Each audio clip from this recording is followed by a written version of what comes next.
Now that the serial disappearances case has been solved, no one's going to come after us for anything. Even without Silver standing guard, we can just completely relax. Why don't we stay and rest up here for a while? Even machines in Fontaine need to stop and recharge now and then. Oh, come on! This place isn't that bad. Besides, how often do we get to stay in an actual base? Oh, fine. Remember that detective story Paimon read before? Well, the author is about to release a new book, so Paimon wanted to buy it as soon as it came out and have a quiet place to read it. Yippee! Then it's agreed. Come on, let's get some sleep. We'll need to be up first thing in the morning to get in line and buy a copy.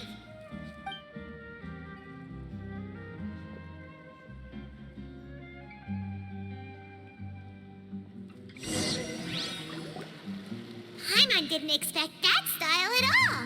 Even though it's a detective novel, it's also like a social documentary. Whew, it's actually pretty good.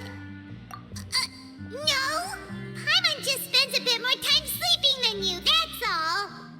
Excuse me, but do you know if the Traveler and Paimon are lodging here? Huh? Who are you? Paimon doesn't recall seeing you before. Wait, you're not here to give us trouble, are you? A blonde traveler and a chatty little fairy. Whew, looks like I found the place. Good thing I asked the Spina di Rosula. Seems they sent me the right way. Hey, what do you mean by chatty? Paimon's always careful not to talk too much. Most of the time, anyway. It's an honor to meet you both. I was sent from the Palais Mermonia. Monsieur Nourillet wishes to see you. It seems he has something important to discuss in person. Nouvelette? He wants to see us again already? Huh. We talked so much the last time we met. Has something happened since then? I am not privy to the details. It would be best if you came to the Palais Mermonia and asked Monsieur Nourillet in person.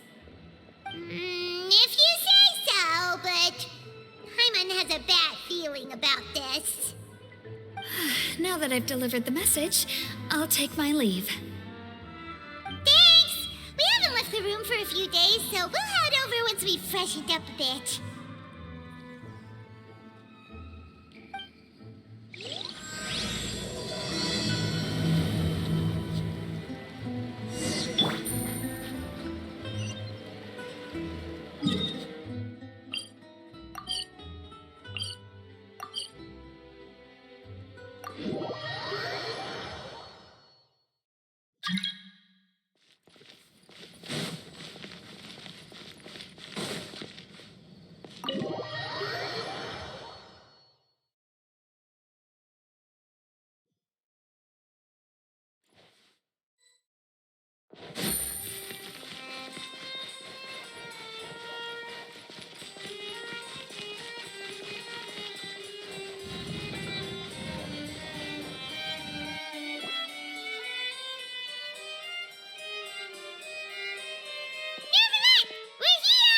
Did you want to see us about something? Huh? Why were you just standing there? You daydreaming or thinking something over? Yes, I did send someone to fetch you. But as for what I'd like to discuss next, well, I still have some reservations. Given that we've already made the trip here, you should just tell us. Bet you need us to help you with something, right? I do indeed have something I'd like to ask you to do. However, you should wait until after I tell you the details, then decide for yourselves whether you'd like to help or not. The situation is this. It has come to my attention that the Snezhnayan Harbinger known as the Knave wants a diplomatic meeting with you, correct? I heard that she was originally from Fontaine, but for her to suddenly arrive here and abruptly request such a meeting like this, I sincerely advise you to refuse her invitation outright.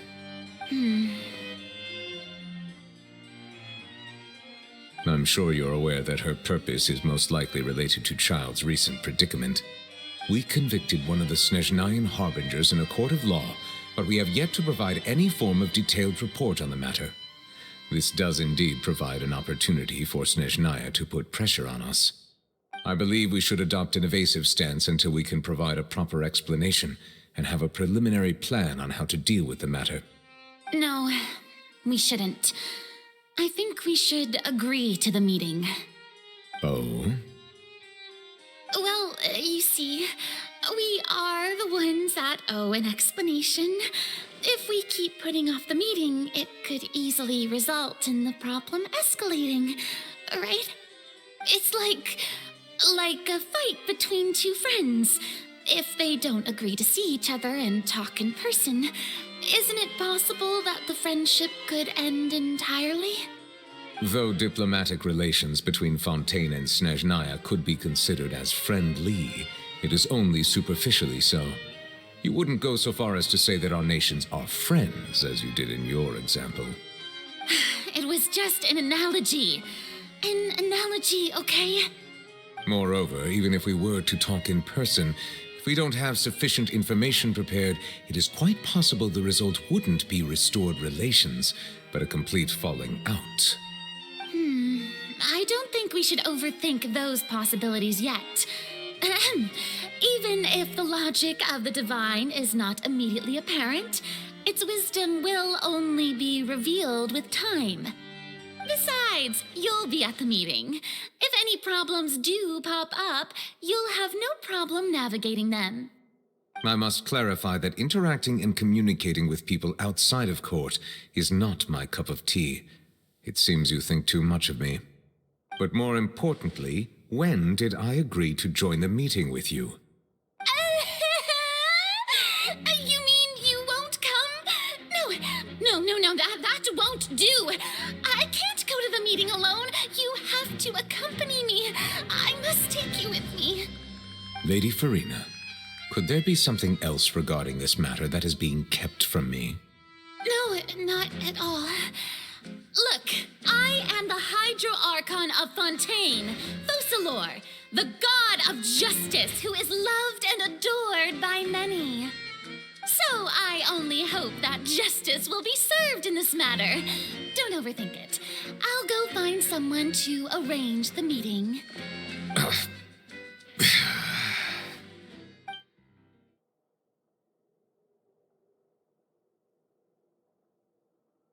Though it could officially be considered a diplomatic conference, I prefer to see our meeting today as an ordinary tea party.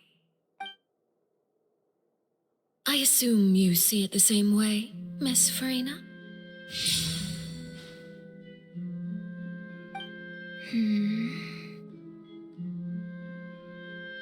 Lady Farina? Yes, that's right.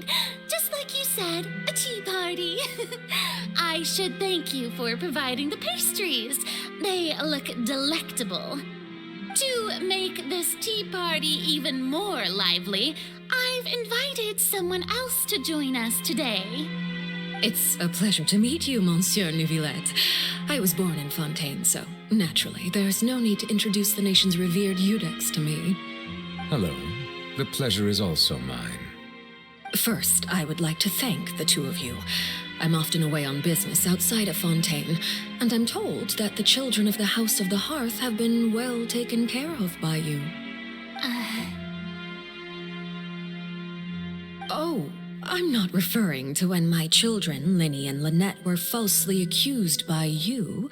Please don't misunderstand. The children of the House of the Hearth are often misunderstood, perhaps due to the reputation of the Fatui. There's no getting around that. All I meant to say is that Fontaine has been stable in recent years. The people are well off and the children lead happy, fulfilled lives. That is something truly worth cherishing, and no one wishes to disrupt such peace. Now then, you have come regarding the matter of child, correct? Well, yes. It appears the ever-busy Eudex Neuvillette doesn't wish to waste time with diplomatic pleasantries, and hopes that we can get straight to the point of our talk. Yes, as you surmised, understanding child's situation is indeed one of the goals of this trip. As we are both diplomats from Snezhnaya, as well as Fatui harbingers, Child and I have always been colleagues. Were anything to happen in Fontaine, each of us would serve as the other's attorney to resolve the issue. So now, in my capacity as his attorney, I request that child be turned over to Snezhnaya. We have a responsibility to cooperate with Fontaine and resolve what has happened to him together. The rules governing attorneys only apply before a trial has concluded. Since a verdict has already been rendered, we see the case as settled. I apologize for being unable to grant your request. An outright refusal. Very well. I respect all the rules of Fontaine's courts, just as I respect you as Chief Justice. Okay, why don't we back up a step? You don't need to transfer Child to us. I only request to enter the fortress of Meripede to see Child and confirm his condition. It's not like you couldn't even manage to fulfill a simple request like that. Right, Miss Farina? About that.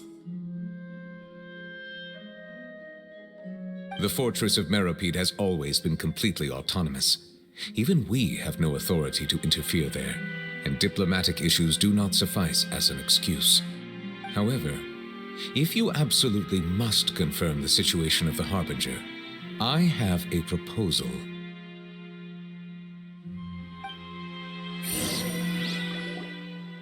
The knave showed up already? Well, Linny did say that Father will be returning soon. We didn't even know that Linny was from the House of the Hearth at the time, so we kinda overlooked that information.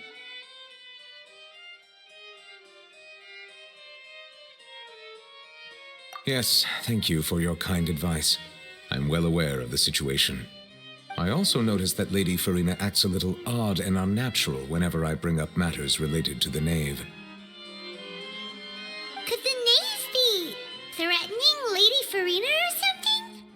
If that were the case, then why wouldn't Lady Farina inform me?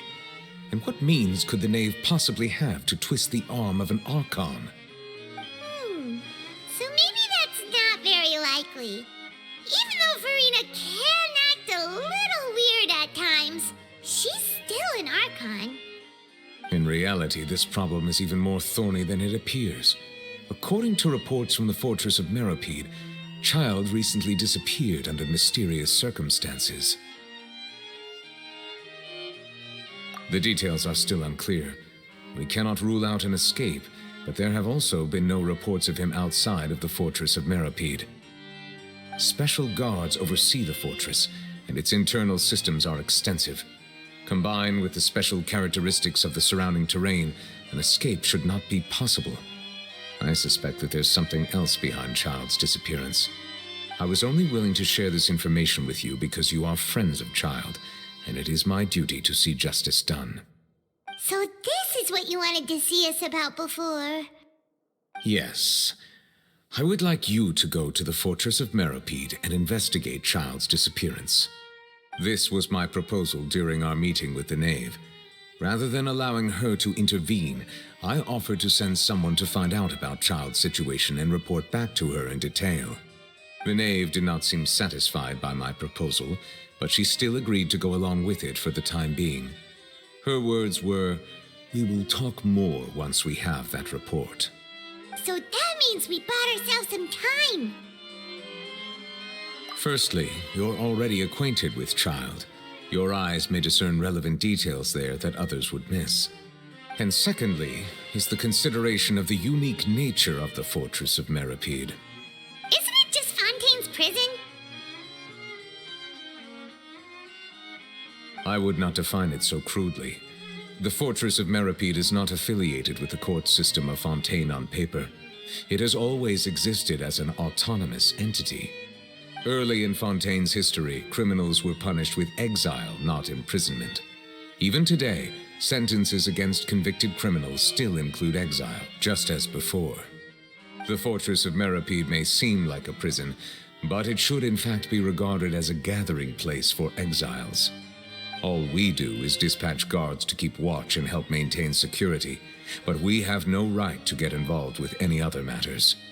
Although I do have a personal relationship with the administrator there, neither myself nor the courts have the right to be directly involved with the investigation, no matter how serious the grounds. Oh, Paimon gets it now. That's why you need us to conduct our own investigation as a third party, right? Correct. I will arrange false charges against you so that you may secretly investigate inside the fortress during your detention. This will save us a lot of unnecessary trouble. So, are you two willing to accept my proposal? Yeah, no matter how you look at it, it seems we're the best choice. All right, we hereby accept this difficult task. Reluctantly. You two have my sincere thanks.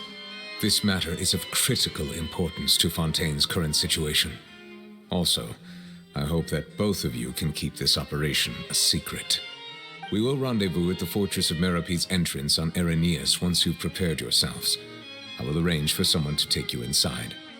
Prepared ourselves? Is there something we need to prepare? Perhaps you could enjoy a good meal and have a nice bath. I'm afraid that living conditions inside the fortress are nothing like those on the outside world.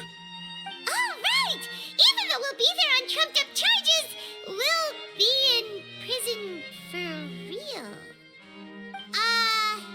On second thought, is it too late to back out? Please do not worry. Since you are sacrificing both your time and quality of life for the sake of delivering this report, you will be compensated according to the highest standards permitted to legal staff, regardless of the outcome. Now that's more like it. Come on, traveler, let's go eat the best meal we can find. We'll eat so much that we won't need to eat another meal for a whole month. Your treat. Are you leaving now? In that case, please take this cake as a token of my personal gratitude.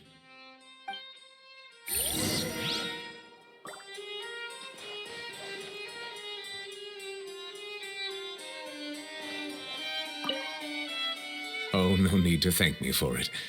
Just be sure to enjoy it.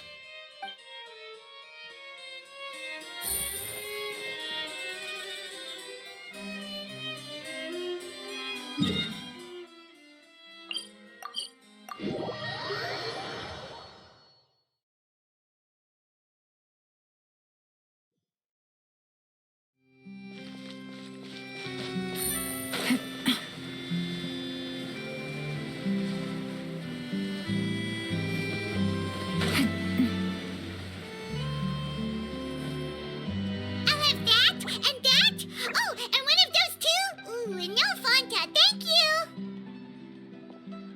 That cake was pretty good. But as soon as Paimon remembered that we were about to go to prison, Paimon's stomach suddenly became completely empty.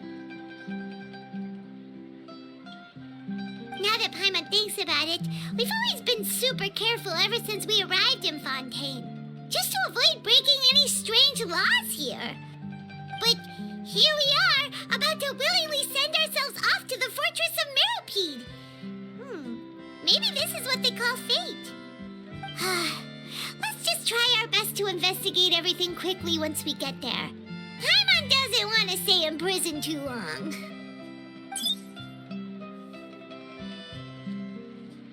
Oh, what is that I hear? Is it the taste of a breaking story? Hey, you can't hear a taste. And what are you doing here, Charlotte? Oh, don't remind me. I invited an eyewitness to a case to eat here, and I was planning to get some great material out of him, but he didn't even show up. Calm down, calm down. This is nothing new. As a journalist, you should be used to this by now. And as long as you can score some juicy tidbits from the traveler, you might still be able to recover the cost of the meal. You know we can still hear you, Charlotte. Never mind. It's nothing. I just heard you mention the Fortress of Meropide. You didn't commit a crime, did you? Please tell me all about it. No way! We would never! We're just going there to...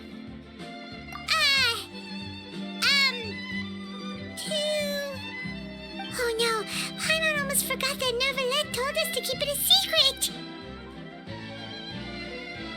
Huh? You're being arrested for that? Oh, but now that I think think about it, I suppose that's not completely unreasonable. That's pretty despicable, almost as offensive as committing theft.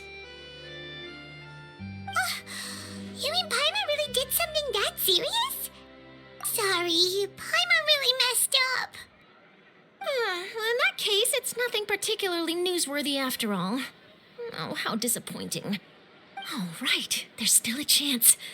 Since you're going to be at the Fortress of Mirapede, would you be willing to help me gather some material for a story? About that, Paimon doesn't think we'll have any time.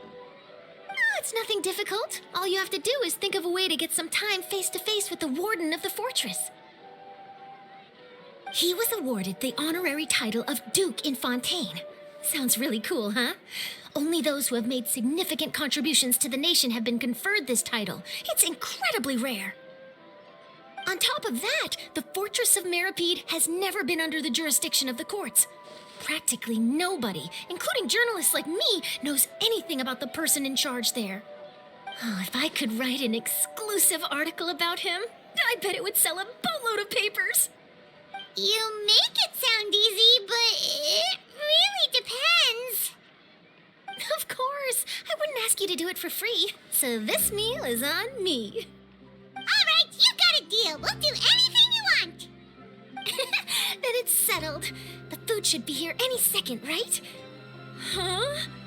Wait, just how much did you order?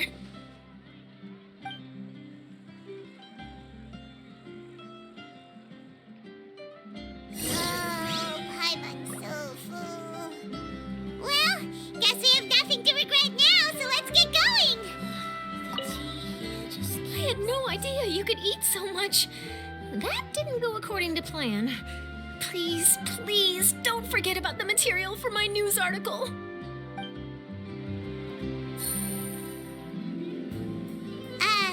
Wait. Paimon just said something really ominous, didn't she?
You have come, just as promised.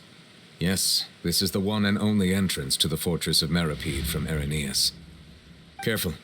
You may want to step back a bit. Whoa! So you have to go down from here? Is the prison underwater? Utilizing both the barrier of the water as well as the fear humans have of the depths, the Fortress of Mirapede is naturally the perfect place to confine and guard criminals. But do not worry. It is not nearly as frightening inside as you may think. You will see for yourselves once you are down there. Paimon hopes you're right. Don't know about you, but just thinking about being at the bottom of the sea like that gives Paimon the heebie-jeebies. Oh, and there's one more thing. I mentioned that I have had personal dealings with the administrator of the fortress, Writhsley. He's a very shrewd fellow. Yeah, we heard about him too. He's that Duke, right? Correct. He is the highest-ranking manager of the underwater prison. Even though you are going there to investigate at my behest, it would behoove you to avoid any confrontation with him or any of his subordinates.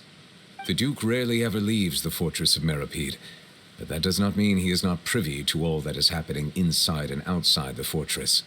He is quiet, but not unaware, so please bear that in mind. All right, it's about all the time that we have to talk privately. I'm counting on you two. Don't worry, we won't let you down. Good. Madeline! I'm here, Monsieur Nervalet. These two are the newest convicts, I presume? Don't worry, they won't escape on my watch. Like we would try. Please follow me, you two. I'll process your paperwork for entering the fortress of Meripede.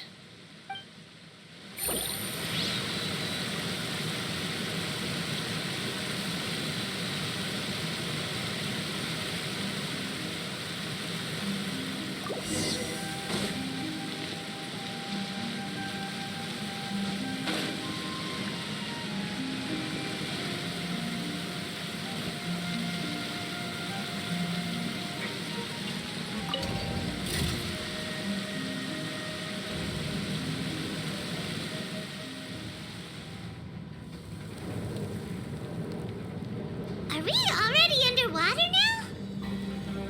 Huh. So this is what it feels like to be a criminal in Fontaine. You two seem to be taking this pretty well. It's rare to see convicts in such a good mood.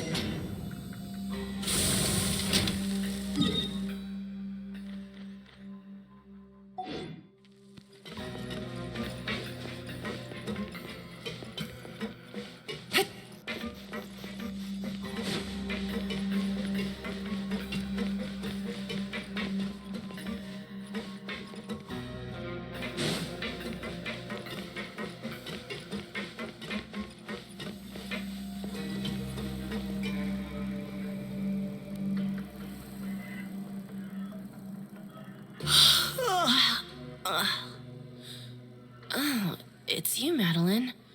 Why'd they make you make the trip down here today? Monsieur Nervalet personally requested I escort these two convicts. I suppose he was concerned others might not be up to the task. Well, now, aren't you the lucky one? Must be nice to be on good terms with the big shots like the Chief Justice. The only people I get to see every day are the new inmates. Well, have you tried service with a smile? Who knows, it might help your professional reputation. Yeah, right. As if. Every criminal comes through here looking miserable. How can I smile with such a toxic work environment? And even if I did smile at them, the convicts would probably just think that I'm some freak getting some kind of twisted enjoyment from their pain. Oh, she's got a point. Well, I've finished transferring you. You two will register here, and Marette will guide you through the remaining procedures. Yep, I'll take it from here. You head on back to that bright and sunny world above. Okay, let me see. You are the Traveler and Paimon, correct? That would be us. Let me confirm your charges and sentence. Let's see. You two are charged with eating a cake specially prepared for the Archon by a Snezhnayan envoy without the Archon's permission, thereby incapacitating the political center of Fontaine for a brief period. Sentence: 45 days? Huh? Wait, you mean the cake that Nervalet gave us was... Just looking at the charges, it seems you two are capable of causing some serious trouble. And considering how fond Lady Furina is of sweets, this crime is tantamount to trying to assassinate the Hydro Archon herself. Now I've seen everything. Anyway, we still need to finish processing you before you can enter the Fortress of Meripede. Please stand in front of the board over there. I'll take your mugshots with my camera. Oh, all right. But be sure to catch Paimon's good side.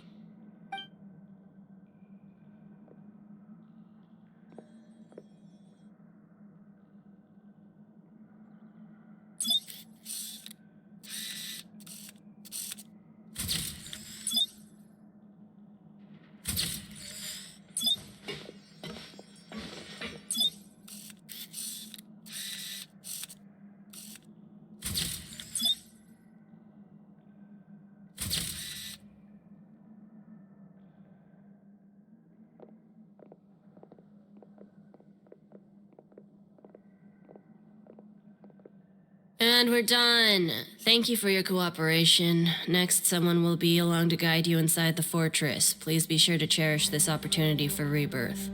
Huh? Rebirth? Isn't that a little much? We're only gonna be here for 45 days! You two are the new inmates, right? Follow me. Oh, okay! Paimon is Paimon and this is the Traveler! Save it. Not like I'll remember your names. Move it.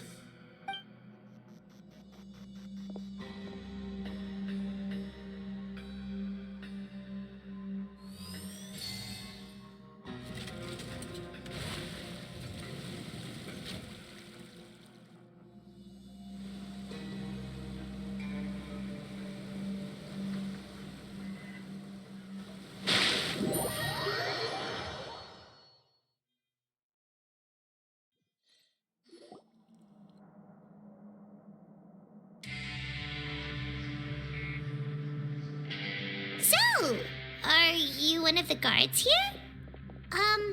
Is there anything we should be careful of while we're here?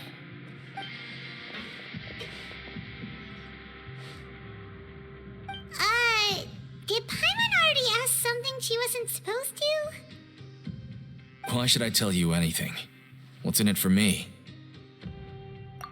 This is exactly why I can't stand new fish. I wouldn't even be doing this if it weren't for the credit coupons. Credit coupons? Alright, seeing as you're not the annoying kind that's getting dragged in here crying and blubbering, I guess I can tell you a few things. But next time, it'll cost you some coupons. Mora means nothing here. Here, we use credit coupons. Coupons can get you almost anything in the Fortress of Meripede. Desires? Fulfilled. You want power? No problem. Coupons can even change fate itself. So, credit coupons are a currency that can only be used here? It's not as simple as that. Like Moret said, everyone gets a chance at rebirth. No matter how much money or power you had before, it means nothing once you set foot inside the Fortress of Meripede. You have to start over and earn your coupons. Everyone starts from the same place, and you have a chance at a new, less terrible life. I guess that's the real purpose of the coupons. They symbolize true fairness and true justice. And this is also exactly why so many criminals choose not to return to the outside world, even after they've served their sentence. Oh, so that's what the Fortress of Meripede is like. Huh. Paimon was under the impression that it'd be more like a prison. It certainly ain't all sunshine and roses here, but it's also not the worst place to be. You'd better take a good look at the scenery now. It'll be the last chance you get for a while.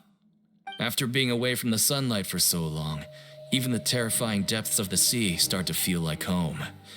It just stops feeling oppressive, you know? Oh, I'm actually an inmate like you two. Welcoming newcomers is a job I've picked up to earn some extra coupons.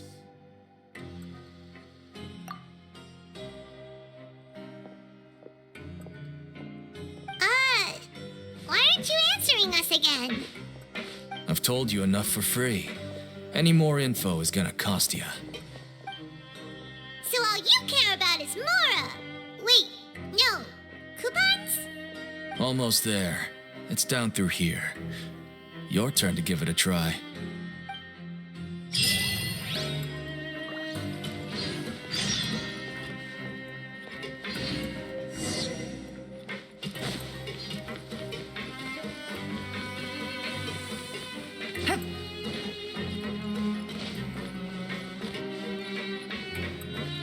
Take it easy.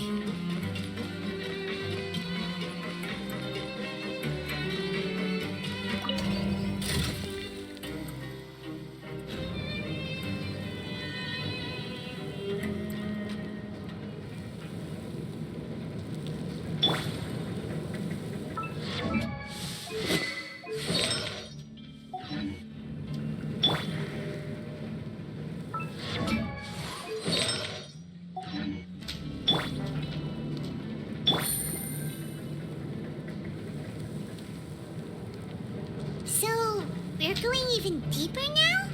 Just how deep down are we? It's like a metaphor for your previous life, isn't it? Our lives weren't that bad.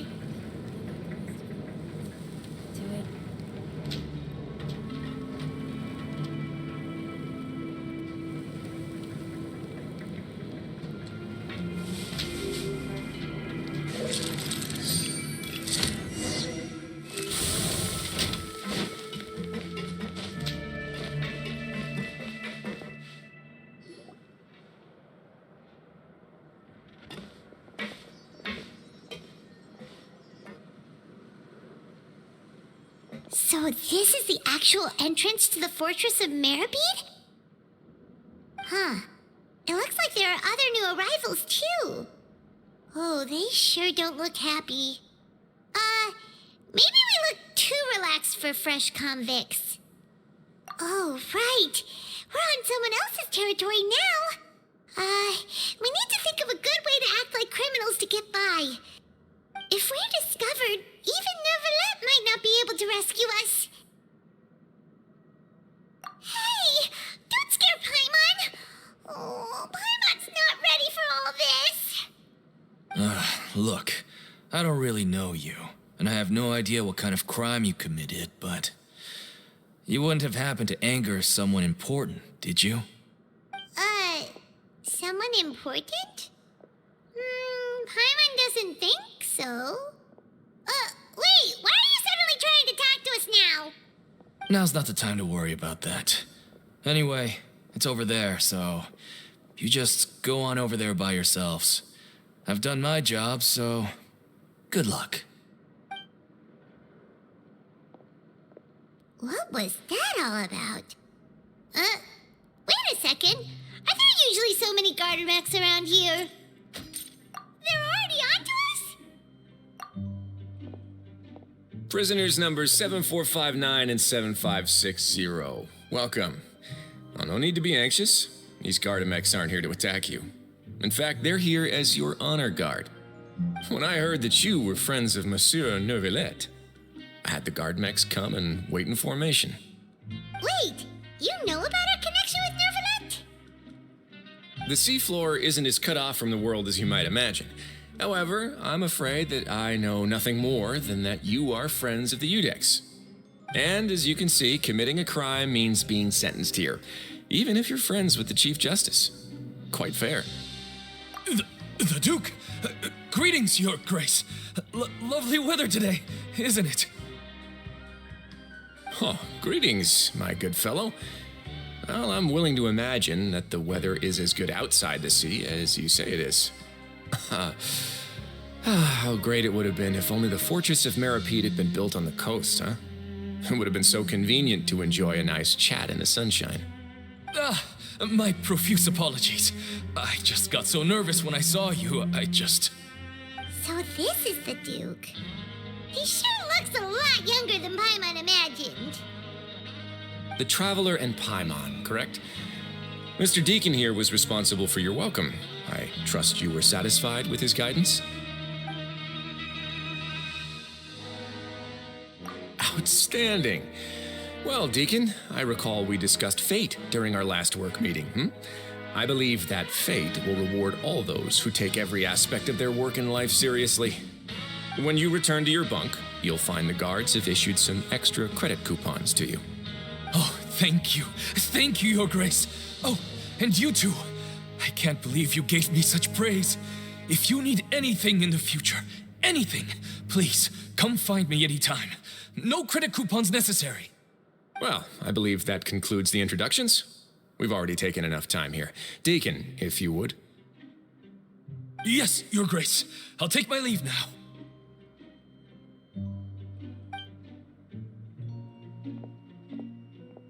Please, follow me. To make you feel more welcome, I'll show you around the various facilities of the Fortress of Meribid. I hope it'll help you adjust to life here. He's going to personally give us a cure? Huh. Paimon can't figure out what this guy's thinking at all. No wonder Charlotte's so interested in him. He's one of those mysterious types. All right, let's keep up with him.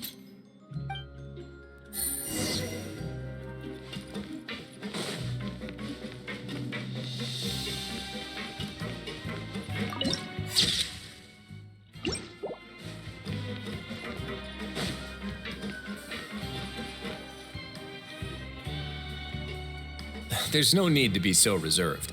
The label of criminal is nothing but one of many identities, and being criminally inclined here at the fortress is just one of many ways to survive. Is it really okay for the warden to think like that?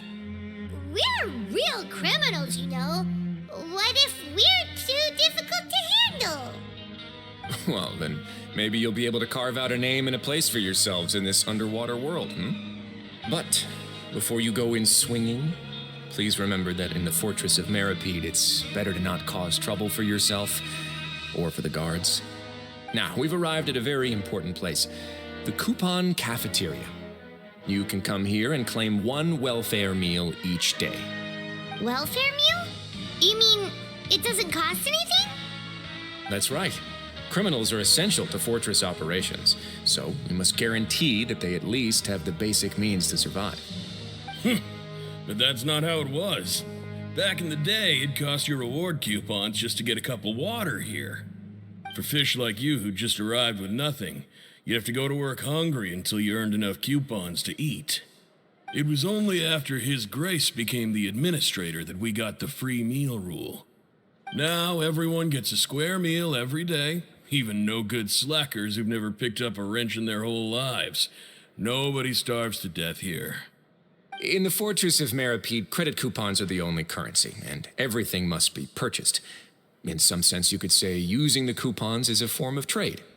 But trade is always conducted by people. So if we want trade here to prosper, we need everyone to work hard and live their lives. If nobody could even afford a meal, then the whole fortress would be up in arms. And that would only make things more difficult for me. So, rather than saying that we're giving everyone a free meal here, you should say that everyone's hard work has improved the living conditions in the Fortress of Meripede. Your Grace's reasoning is correct, but what I said is also true. Whatever the case, hard work is rewarded here. You'd be hard-pressed to find anywhere else as fair and reasonable. Right! Paimon sees your point. By that logic, this place doesn't seem so bad after all. Oh, wait, no. We shouldn't drop our guard so quickly. But it seems the inmates really respect the Duke because of his attitude, right? We should still try to verify the truth with our own eyes. Let's continue this way.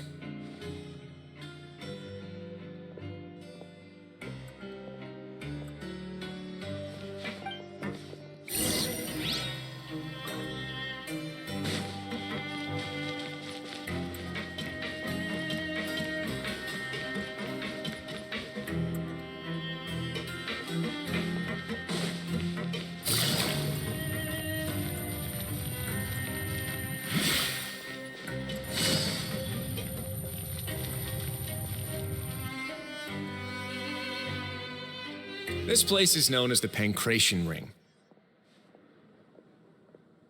Sometimes we have criminals who have more energy than they know what to do with.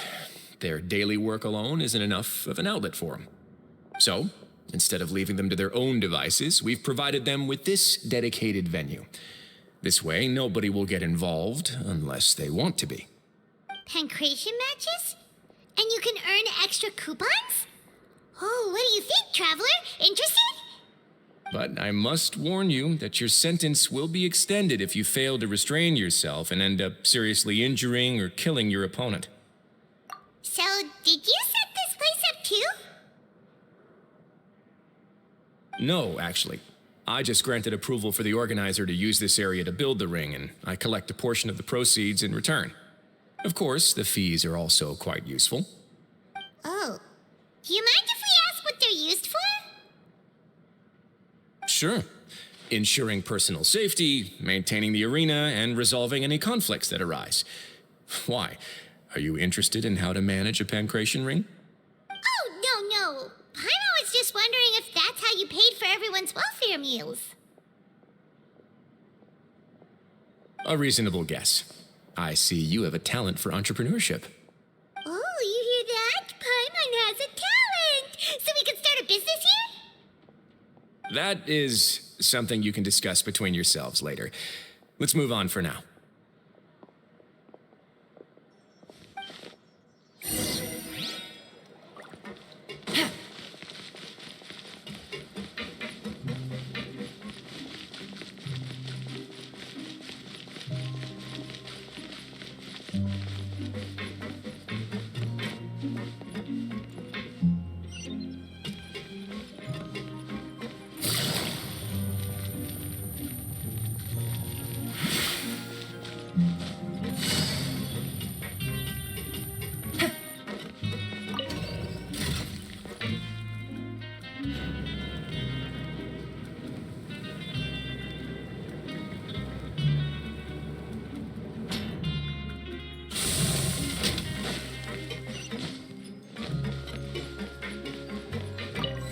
Take it easy.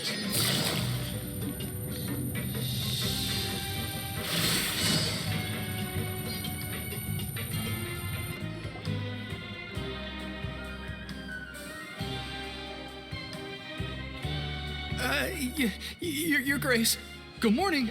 I mean, good afternoon. No, wait, what time is it again? What time indeed? Time waits for no one, so it's best to keep an eye on it. My apologies, Your Grace. Jeez, that guy's so nervous he almost forgot to breathe. Sorry, forgive my manners. These are the dormitories, which is where inmates sleep. The guards will inform you where your bunk is later. In the Fortress of Meripede, criminals usually spend most of their time in either the production zone or the sleeping areas. The production zone? What does it produce? Is that where we'll be working? Not necessarily. Though working in the production zone is the most reliable way to earn credit coupons. If you have other skills, you can skip your shifts to earn them in other ways. Wow. Wait, you're the manager of this place, and you're just telling us to our faces that it's okay to skip work? The fact that the Fortress of Meripede has continued operating completely autonomously is proof enough that most people are willing to work honestly and earn a stable income. As for what we produce, many of the clockwork machines seen all over Fontaine originate from our workshop. Therefore, the Fortress of Meripede is not only a place where criminals serve their sentences, but also a giant machine factory. There's no need for me to get into specifics about the production process now. You'll experience it all firsthand when you report for work tomorrow. Let's move on. The tour continues over this way.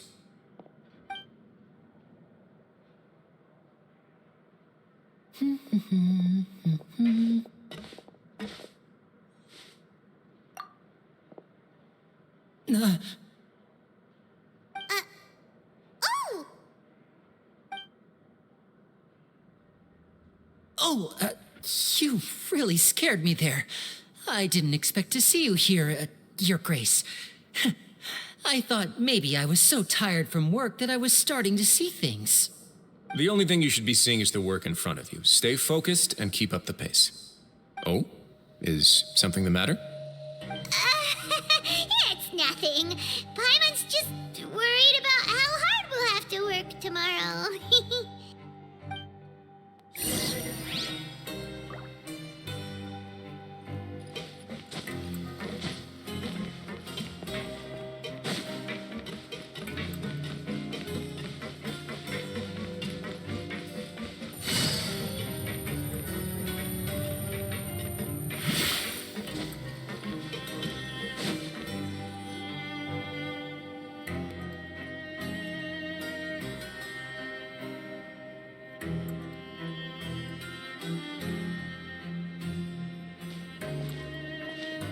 Your Grace? What are you doing in the infirmary at a time like this? Oh no, you didn't injure yourself, did you? Not yet, unfortunately for you. But thank you for your concern, Sigewin. Then you must be here for those two. Allow me to introduce you. This is the infirmary, and Sigewin here is the Fortress of Meripede's head nurse. Hello, actually handle all the nurse-related work all by myself down here. Since you seem to have some rare downtime with no patients, perhaps you could find the time to join us for dinner? Oh, then these two must be some important convicts. Sure, I'll join the welcome party.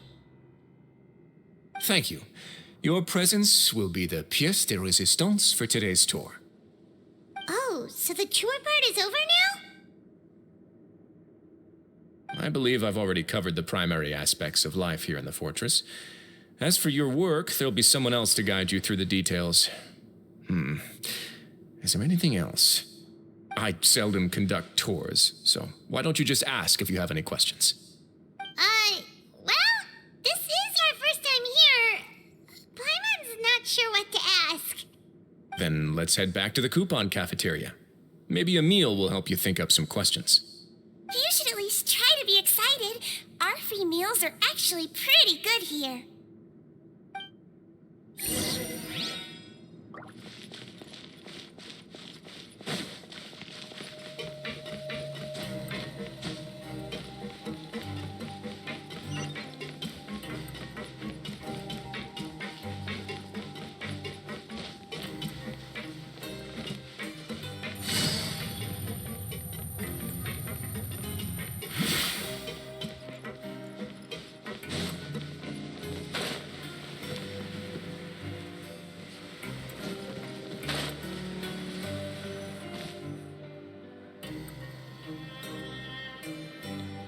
What do you think of the food?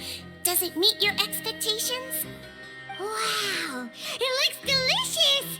Neverlet made it sound like living conditions in the Fortress of Meripede wasn't very good. Who would have guessed that criminals get to eat tasty food like this every day? Oh, isn't that the meal box that only super lucky people manage to draw? Seems like you two are quite fortunate. It actually has nothing to do with luck in this case. I had a word with Walsey, so you didn't have to draw lots like everyone else. Oh, you mean the meals are random? Yes, what you get to eat depends completely on your luck.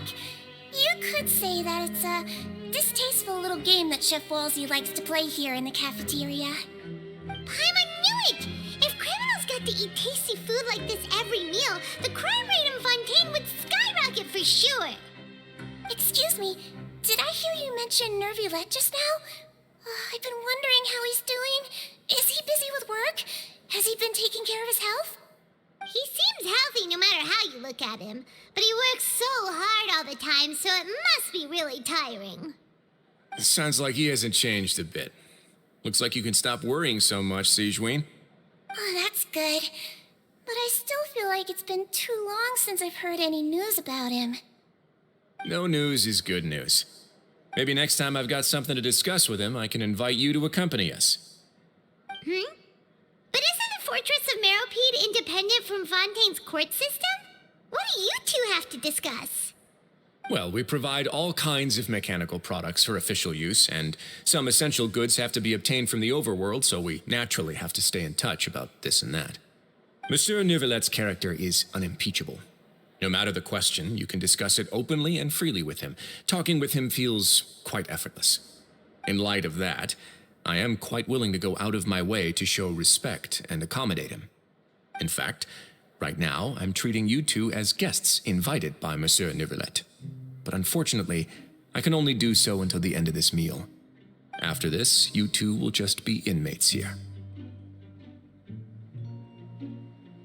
You're very welcome. Well, your new life awaits. Grab yourself a welfare meal. Are you finished eating? Then I recommend that you return to the dormitories and rest.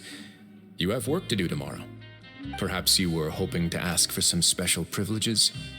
Sorry, you'll have to use credit coupons like everyone else. It's not as comfy here as you might imagine.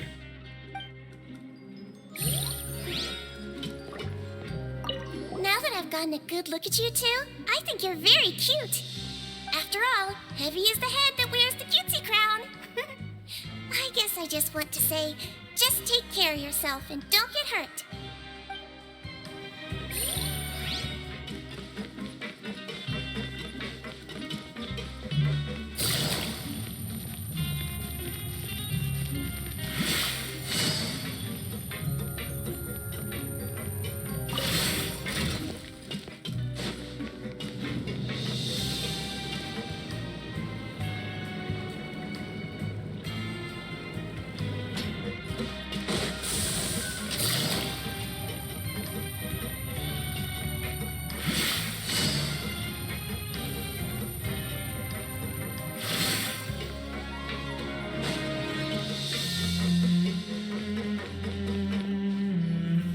Traveler and Paimon, right? Listen up. As new inmates, the only thing you need to worry about is what to do and when to do it. Don't make any extra trouble for yourself. Your bunks are right over there. Follow me.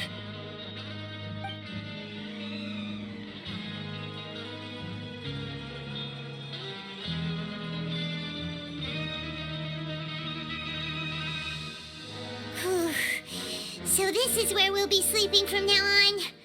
Oh, Paimon can't believe this. The days of staying home and reading detective stories are like a dream now. By the way, Traveler, we saw a lot of things worth investigating just now. Even though the Duke didn't say it too directly, judging from what he said at the end, it seems that he was only welcoming because we know Novelette. We are criminals, and Paimon did eat that cake, but we're actually here to help Novelette. Is it possible that he knows we're here on a mission? Or is Paimon overthinking things?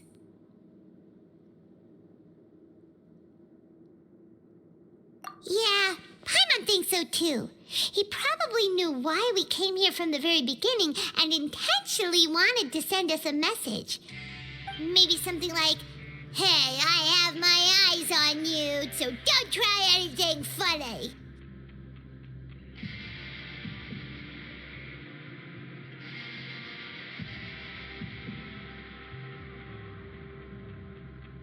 Yeah, you're right. It's not like we can go back to Novelette empty-handed and say, "The dude looks scary, so we gave up." And besides, the Duke said that he was willing to go out of his way to show respect for Novelette, right? So, we at least need to try. But Paimon hasn't gotten a clue where we should start our investigation.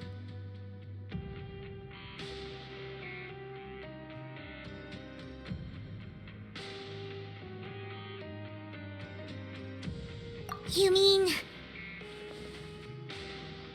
Yeah, that's what Paimon was thinking too! Paimon almost spilled the beans when we ran into him.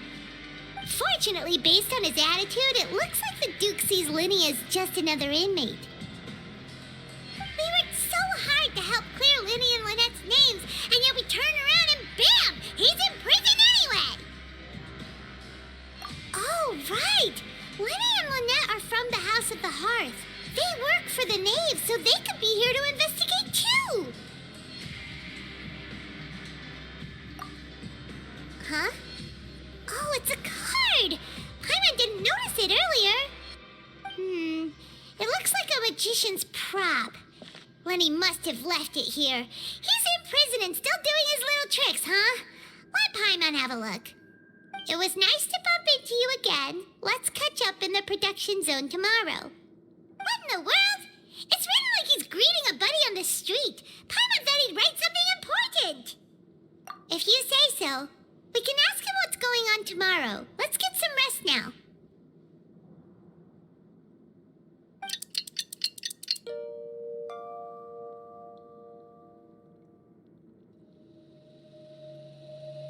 Hey, you're finally awake! Well, it's Paimon's first day as a prisoner. Last night, Paimon dreamed about getting interrogated by the guards until Paimon told them everything, and then Paimon woke up.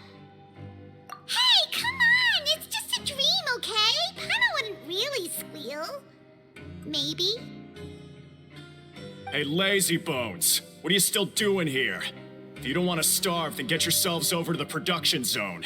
Sorry! We're going right away!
seems to end.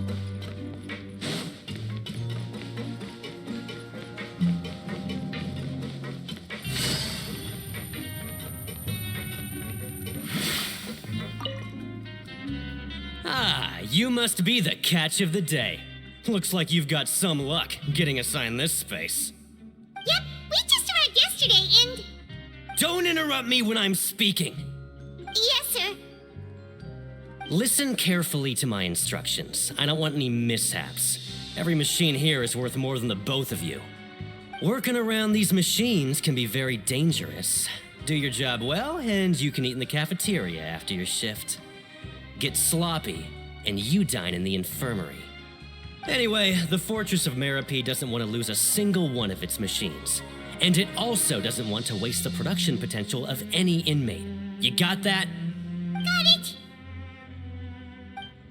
Your job is to use the machine over there to process widgets. Watch carefully, and make sure you step on the pedal at the right time.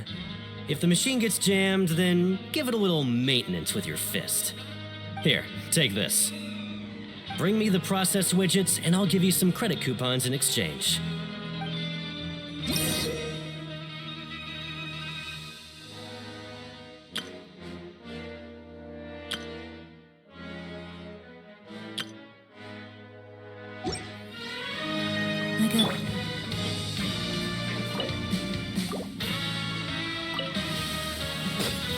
So if the machine gets jammed, you just need to attack it to fix the problem.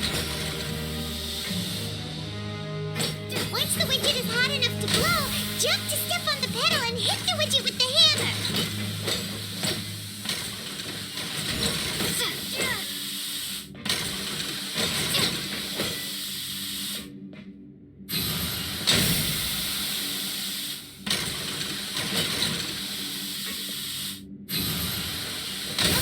You got this! Great!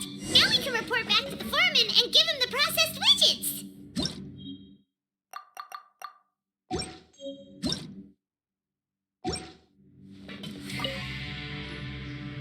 Huh. This one is tolerable. Though since the processing is done by machine, the product is all pretty much the same anyway. All right, I'll pass you for now. And we'll count up how many credit coupons you've earned.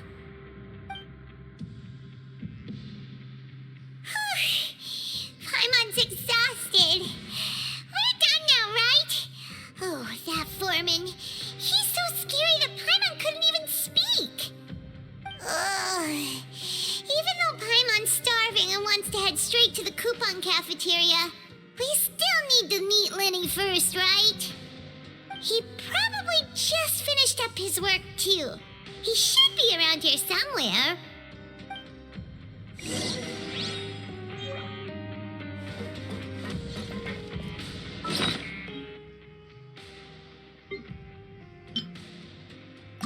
Paimon's gonna give it an ugly nickname like...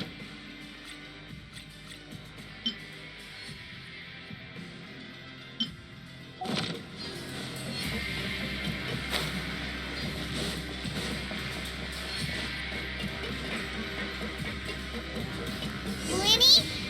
Mr. Magician? Where are you? Oh, there's a...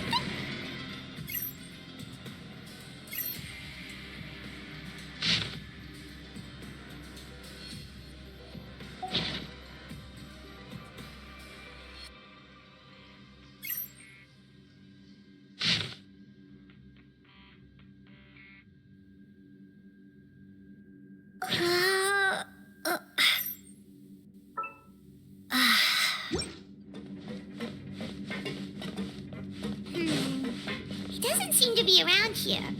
Let's try looking somewhere else.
over here. Oh, you scared Paimon! How did you appear out of nowhere like that? Oh, you scare so easily now? Is there something worrying you these days? You little... The only thing we're worried about was trying to find you. Sorry. Come over here and keep it down.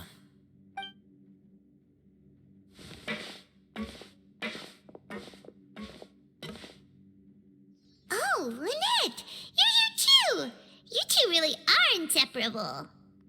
That's right. My brother simply can't stand to be away from me. It's not just Lynette. Fremine is also here. Do you still remember him? Oh, you mean that diver from the House of the Hearth, right? Paimon remembers seeing him in the court of Fontaine before. Now hurry up and tell us, how did you end up as criminals this time? We fought so hard at court to prove you were innocent, but now it looks like our incredible court battle was for nothing! Sadly, even the teeniest of things can land you in prison these days. I put together a street performance and used the popularity we gained from the Opera House incident to attract a big crowd. And then? Next, I invited several audience members to participate in the show. And then, with the entire audience watching, their wallet suddenly disappeared. My brother was charged with theft, and I was charged as his accomplice, having assisted him in his crime. It really isn't that bad. The missing wallets are all in the leftmost drawer of the Maison Gardiennage's big filing cabinet. We just need to see how long it takes to discover them. Yep, we should be released then. In terms of the magic trick itself, I think the performance went perfectly. Leave it to Lenny to magic himself into prison. Indeed. Last time I hid my identity from you, I promised that I'd tell you absolutely everything if you were angry about it. No more secrets. So I don't plan on keeping anything from you this time either. At the moment, the House of the Hearth's interests don't conflict with yours at all. We were instructed by the father of our house, the Knave, to come here and conduct an investigation. Told you so! See? Paimon guessed right. As for what we're investigating, perhaps you haven't heard, but the fortress of Meropide hides a secret.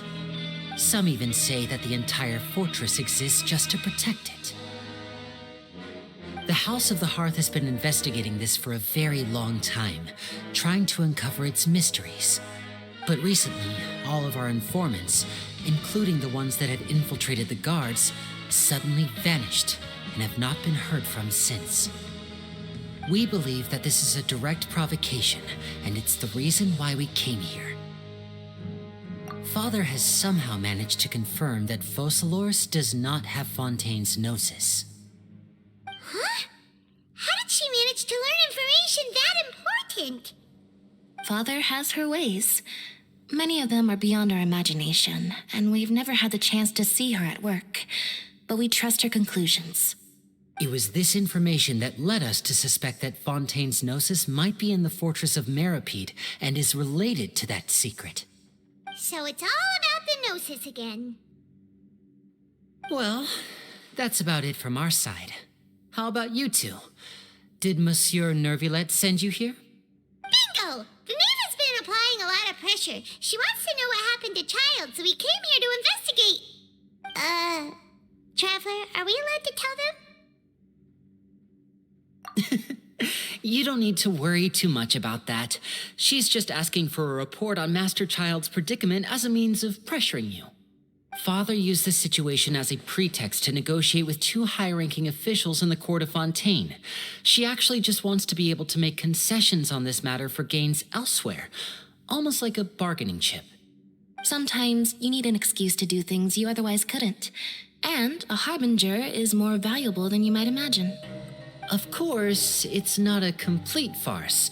If we do manage to find out what happened to Master Child too, then diplomatic relations with Fontaine could improve, and Snezhnaya might even be able to adjust its stance a bit.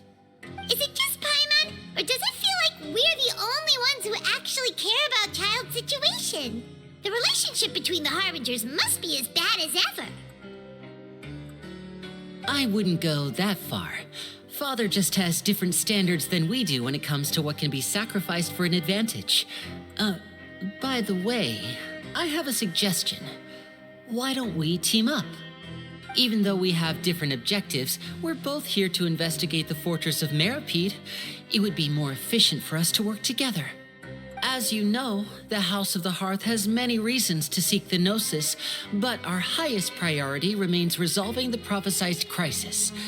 You can trust us on that. See, I told you. Is that so? Sure enough, it won't be easy to convince them to cooperate with us. Lenny seems to be thinking pretty hard about something. Of course he is. Lenny has been looking forward to a chance to reach an understanding with you ever since last we met. Or, I should say, we were really looking forward to teaming up with you this time. Lynette, just tell them everything, why don't you? It's okay to open up a little. Very prudent of you, and consistent with your behavior since we first met. That's reasonable enough, and I agreed to cooperate on these terms as well. I was prepared for the worst, but you were actually more agreeable than I anticipated. All right then, there's no time to lose. I have some information to share, so listen carefully. Since Lynette and I arrived here, our investigation uncovered the fact that the Fortress of Meropide has a forbidden zone. Most people just clammed up and wouldn't talk, but after asking the right questions, we were able to confirm the existence of the forbidden zone from the guards. You should be aware of that while you're investigating. A forbidden zone? Could that be where Child disappeared to? You're right, we'll definitely keep that in mind. Good. That's the most suspicious thing about the fortress that we know of so far. We have a few other unanswered questions, and we'll be investigating those as quickly as we can. Anyway, I hope you find our information useful at least. Oh, look at the time. You two must be hungry. You should go to the coupon cafeteria and get something to eat. I'll use my cards to get in touch with you again in the future. Oh, that's just what Paimon wanted to hear! Paimon's starving after all that work today. We can talk more about the investigation later. Let's go get some grub!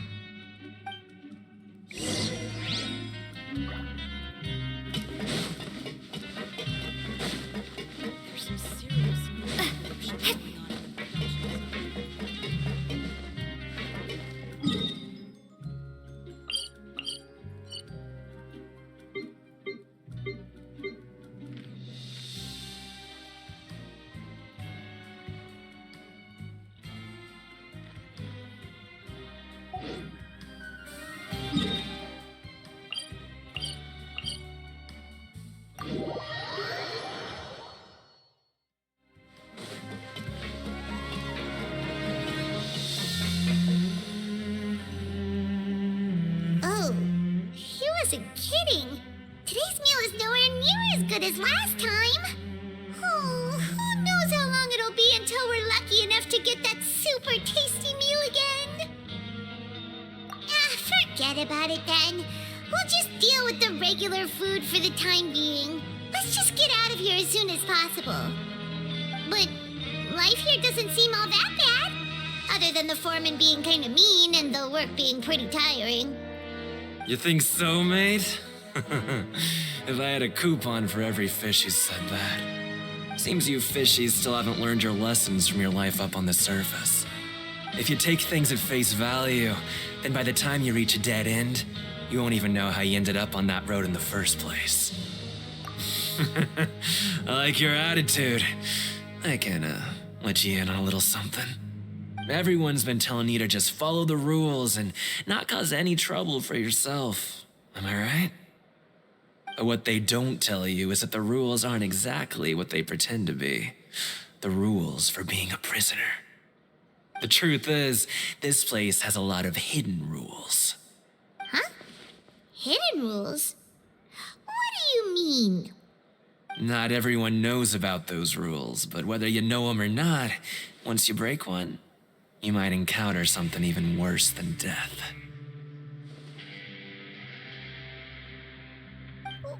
Really? Oh, now you're really scaring poor Paimon. Don't joke around like that! Of course. And I'd say that just disappearing would be one of the better outcomes. Oh, you mean that if there really are hidden rules, then Child's disappearance might have something to do with that? In that case, would you tell us some hidden rules? We definitely want to avoid breaking them. Come on, mate. This is valuable information. The difference between life and death. Do you really think you can just ask and I would tell you? Paimon understands, but we don't have many credit coupons yet. Yeah, I know. Not like I'm going anywhere. Just come talk to me after you've saved enough. Moreover, you're new fish, freshly caught, and completely out of your element. What'd be the point in even telling you anything before you've gotten a handle on your new lives? Come and find me once you've been here longer. I'm usually around the rag and bone shop. Just call me V-Doc. Bye-bye now.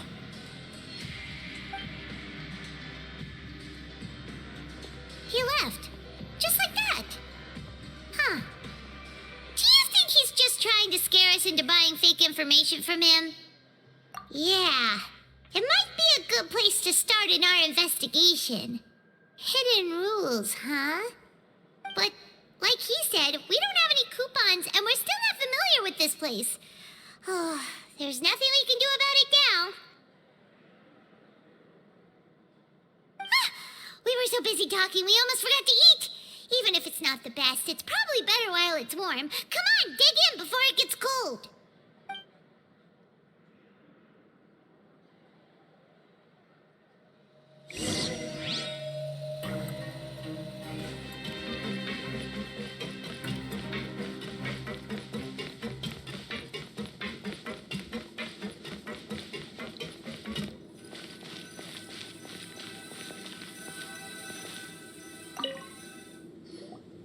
So Paimon just confirmed with the guards that our shift is set for every morning, and we're free to do whatever we want all afternoon. But it seems like most of the other inmates choose to continue working through the afternoon to earn more credit coupons. Oh, and they also said that you can use coupons to skip work in the morning and free up your time. They weren't kidding. Credit coupons really can be used to do anything here. Paimon's so tired. And we'll need to wake up and go to work in the morning. Without any credit coupons, it's not like we can really do anything else. Nighty-night, Traveler. Paimon hopes we can keep making progress on our investigation tomorrow.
You seem to have something on your mind.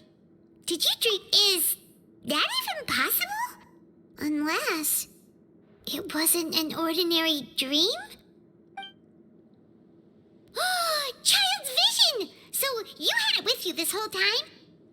Maybe the vision connected Child's consciousness to yours. And our investigation has its first major breakthrough! Good thing you brought the vision with you here. So what did you see in the dream? Do you know where Child went?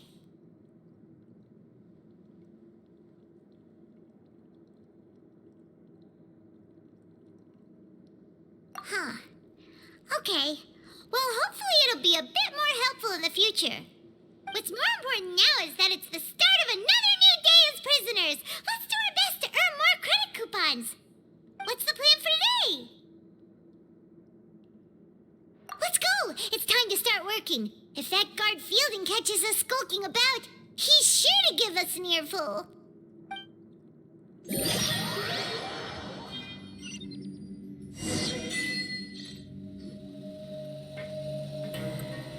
Look who decided to show up. Get your butts in gear and get to work. Time's a-wasting. Good, here you go. Remember to give me the widget once you've finished processing it.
On the road.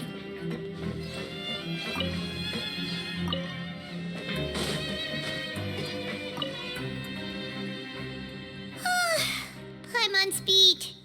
But after so many shifts, it seems we're really getting the hang of it now. Hey there, fellow shiftmates. I saw you finished your work, so I thought I'd come over and say hi. Oh, hey there! We've seen you before. Your assigned workspace is really close, isn't it? That's right. The name's Rowan. This past few days, I couldn't help but notice the new faces working nearby. I guess we were destined to meet. I've been working here for almost 15 years. Even the foreman, Grainville, always calls me Chief. Whoa, you've been working here a long time, Chief. If there's anything you'd like to know, just ask me. I know the work here in the production zone better than the back of my hand. All right, Chief. We'll be sure to come to you first. Did you just ask about the rules? Pretty sharp for newcomers. You've already heard about the rules, huh? Who'd you hear it from? All right. Seeing as I'm the one who came over here, you're already calling me Chief. I guess I can tell you a little. Truth is, you two keep working like this, you might be putting yourselves in danger. Huh? Wait, there's even a rule about that? What would have happened if you never told us about this? Well, it's usually not that easy to break one on accident. The conditions of the hidden rules are usually pretty specific. But once you do break one, bad things happen. If you work continuously in the production zone for 3 days, and if all you do besides eating and sleeping is just work, then something bad will happen during lunch on the 3rd day. Huh? Like what? Oh, don't scare Paimon! If I knew that, then I wouldn't be standing here talking to you, now would I? You mean, even you have never tried working 3 days like that before? There's actually a legend about this rule. They say that there was a worker who worked way harder than me. He was both efficient and eager on the job, and most other workers couldn't hold a candle to him. One time, he tried to test his limits and worked as long as he could, Then during lunch on the third day, he disappeared into thin air, as if he'd evaporated. Later, some people went and asked some of his past friends about him, but they said, never heard of the guy. What the? How could that happen? Unfortunately, we were assigned different production zones. I never saw for myself what he looked like. Wait, are you thinking that it was... Huh? Oh? You... Listen, kid. This ain't the kind of thing you should be curious about. Let me tell you, you're better off forgetting about it and looking after yourself. Now I kind of regret ever telling you. Yeah, I agree with Chief here. Do you really want to try? All right, if you insist.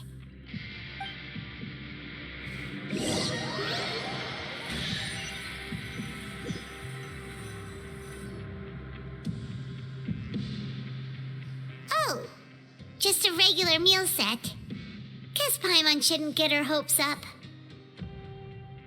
What would you like to do this afternoon?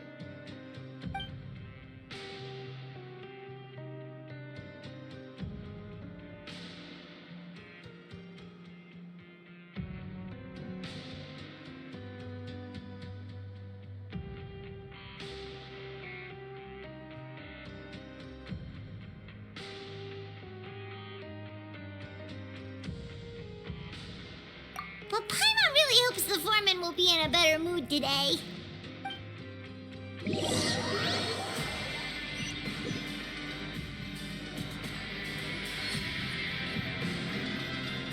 Look who decided to show up. Get your butts in gear and get to work. Time's a-wasting. Good, here you go. Remember to give me the widget once you've finished processing it.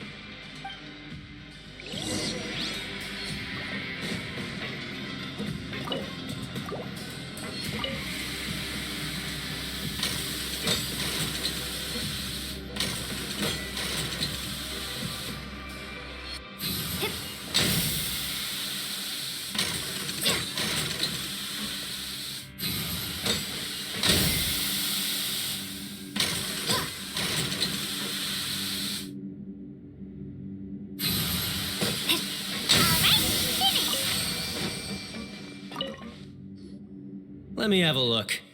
Not bad. Right, here's your credit coupons. We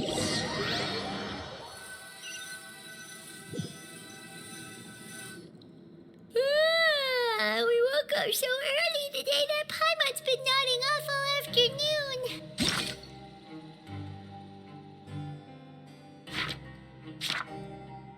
Good thing it's finally time for bed.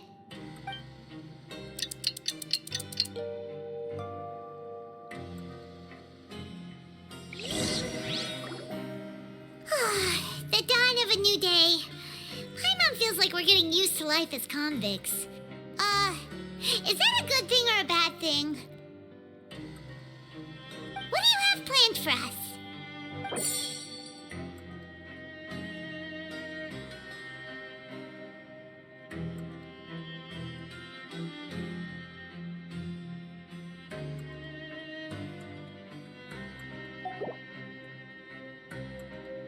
Let's go! Credit coupons, here we come!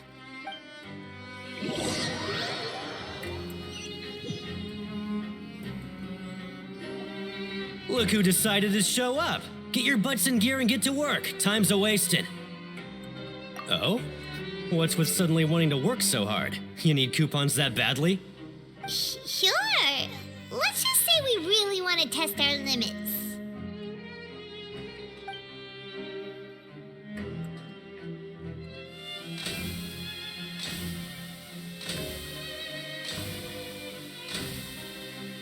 Nice! We did well today. Let's keep it up!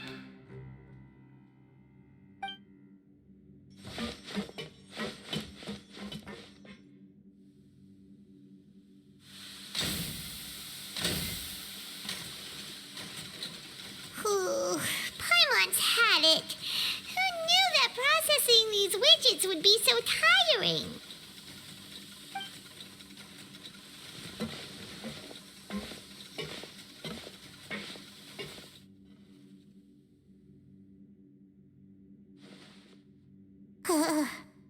That's it.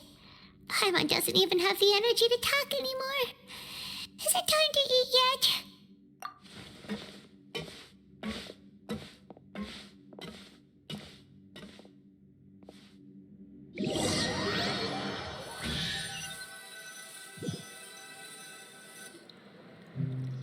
Oh, Paimon's exhausted. It's just work, and more work. Paimon's little body can't handle this much longer. Wait a sec. Now that Paimon thinks about it, haven't we been working non-stop for 3 days now? And now it's lunchtime. Oh, Paimon feels a shiver going down her spine. What's going to happen? But it doesn't seem like anything's changed at all. And we made it to the coupon cafeteria safely. Are the so-called hidden rules only a rumor after all? Well, there's no use to just guessing all day. Paimon's stomach has been grumbling the whole time. Let's just eat already. Paimon wonders what we'll get today. Maybe we'll get the super lucky meal. Wait, what?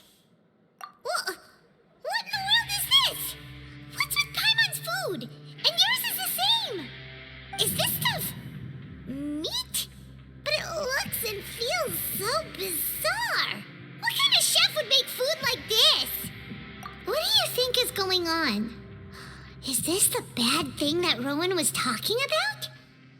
No, stop right there. Paimon gets what you mean, just don't say it. Hey, isn't that Woolsey over there? He must have made the food, right? So let's just ask him about the food and be done with it. Hey, Woolsey, have a moment? What is it? I'm about to go report the numbers for today's free meal, so you'd better make it quick. It's about the meat in our meals.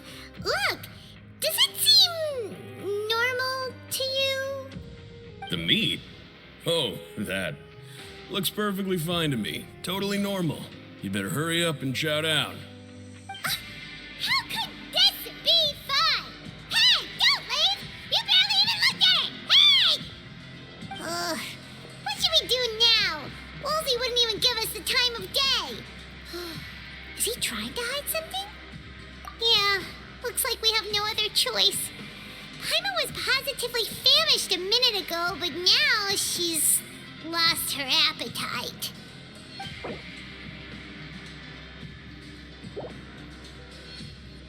What would you like to do this afternoon? Okay, let's see if we can find any new leads.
Oh, hello. You two are the ones who were with His Grace. No need to be so nervous. Sorry, I couldn't help but think of His Grace once I saw you, and I... well, it's hard to say. Maybe I am. He's got a very overwhelming presence. It makes me feel like I'm just some insignificant little bug. Wait, seriously? Oh, I'm always indecisive, and I tend to make a mess of things. It's like a reflex. I just instantly start to tense up the moment I see a smart and capable person like His Grace. What? Please, don't say anything like that out loud. How could you possibly think something like that?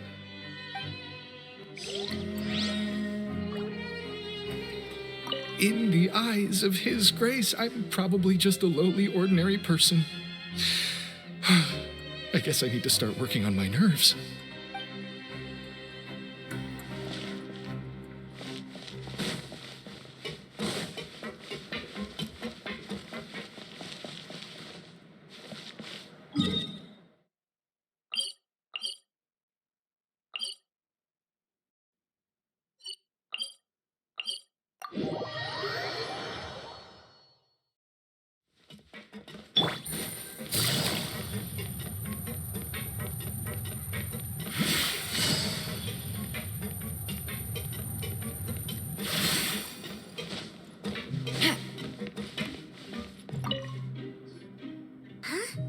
Rowan?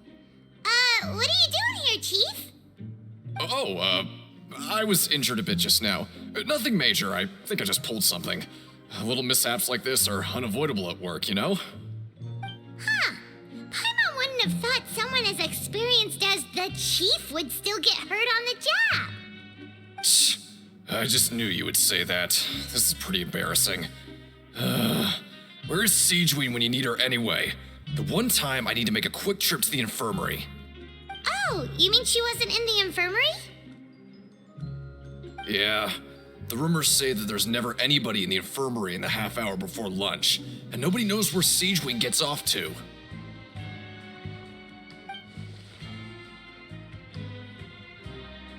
Huh. That's actually really strange. Siegeween's always super dedicated to her work. Where else would she possibly go? Forget it. I can take care of a small sprain like this on my own anyway. No need to trouble her.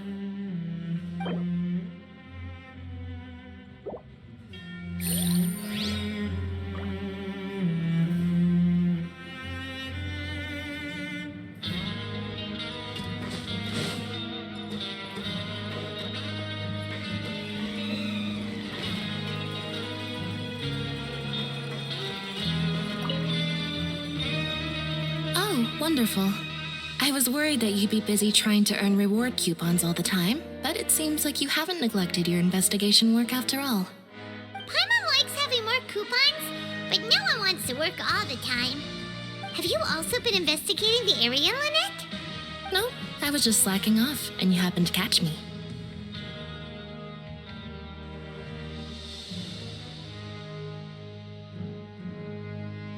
My brother is still obsessed with anything remotely related to the Forbidden Zone. But knowing him, it won't be long before we get more leads. Oh, before I forget, this is for you. Huh? Credit coupons? Why are you giving us these? I've been here longer than you. Coupons aren't a resource in particularly short supply. What is in short supply are interesting people to talk with. Aw, that's so nice of you, Lynette. We'll be sure to make good use of these coupons then. Thanks a bunch!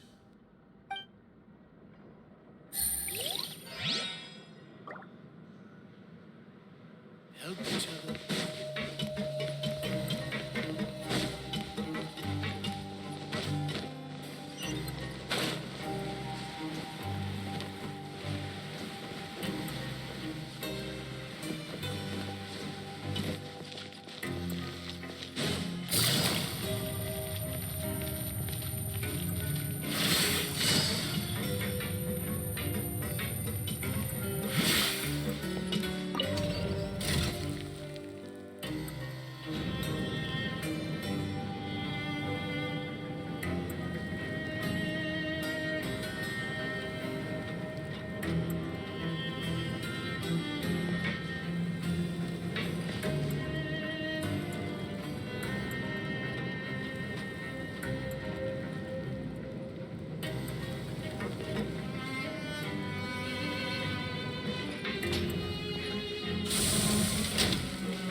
Siegeween? Aren't you supposed to be in the infirmary? What are you doing in the production zone? Hello, Traveler. Paimon? Everyone's usually busy around now, and we don't have any patients to look after in the infirmary. I thought I'd come here and enjoy the sight of everyone hard at work. Enjoy? what's there to enjoy here? It's really worth watching. I often stand here and observe everyone. Humans are just so interesting and adorable. I like to watch your expressions while you work. Are you talking about pets or people? Oh, I can see why you think that, but you shouldn't jump to conclusions. See, we Melazines are a different species, and we see the world very differently from humans. It's very easy for me to observe everyone's condition. All it takes is one look, and I can tell which workers are exhausted. Wait, Melazines can see that? Huh. That does sound useful for being a nurse. Yes, running around tending to everyone's health is very fulfilling. But I'd much prefer it if you're all happy and free from exhaustion and pain in the first place. Take care of your body and make sure you eat well. Always rest when you're tired from work and don't push yourself too hard. We'll definitely take care of ourselves. Thanks for the reminder.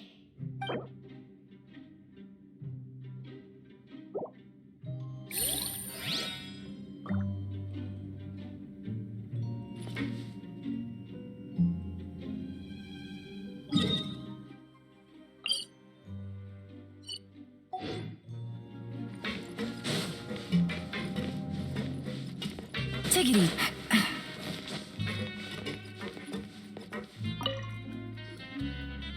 Hey, it's the Traveler and Paimon. No need to tease me, okay? I won't trip on the same step twice. Listen, I feel ashamed about last time. Thank you for praising me in front of His Grace. Here are the extra credit coupons he gave me. I'd like you to have them. Huh? No, we couldn't take them. They're your reward after all. But when I was welcoming you, I didn't do anything but give you the stink eye. Come on, I insist. These coupons are nothing compared to getting the attention of His Grace. I won't take no for an answer.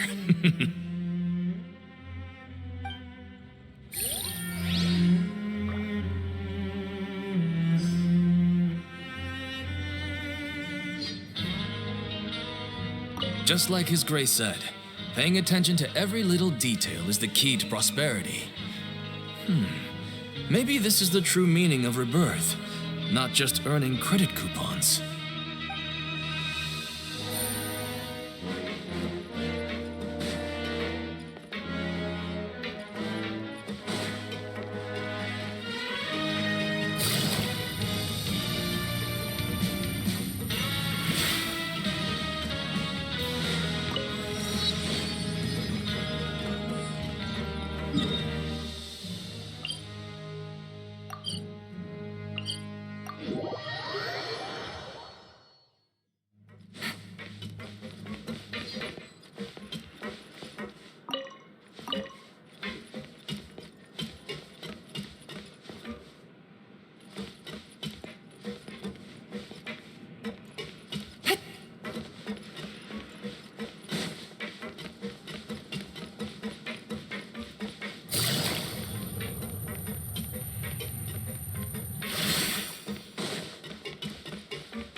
Looks like a research notebook.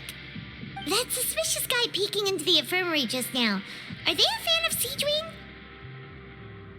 He must have dropped this. Let Paimon read it real quick. The Melazine perceive the world very differently from humans. There are significant deviations. As a result, their sense of aesthetics and beauty is also very different from that of humans. This must be taken into consideration when giving gifts. Ooh, this all sounds pretty serious. He sure did his homework. And as for the notebook, let's take it.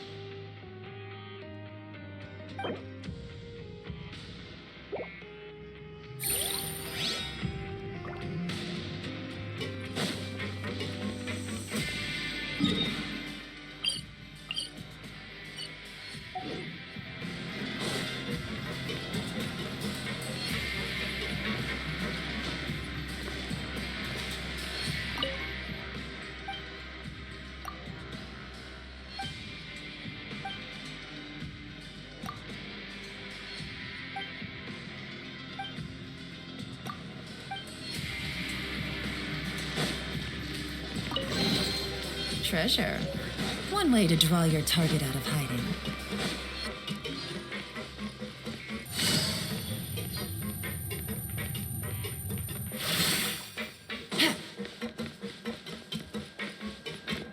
If I were you, I'd make the most of my time here.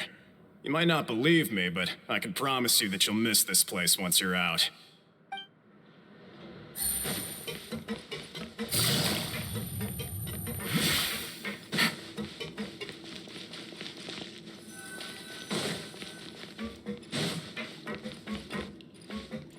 Take it easy. I just wish everyone could stay safe and healthy.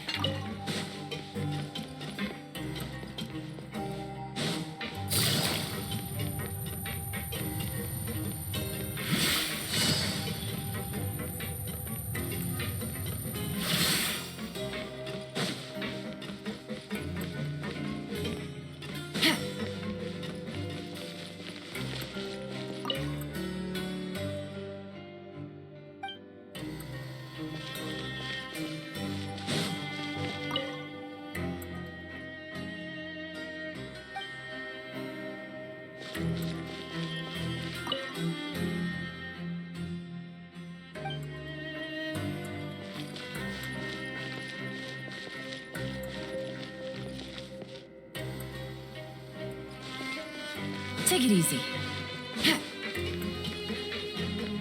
Take it easy.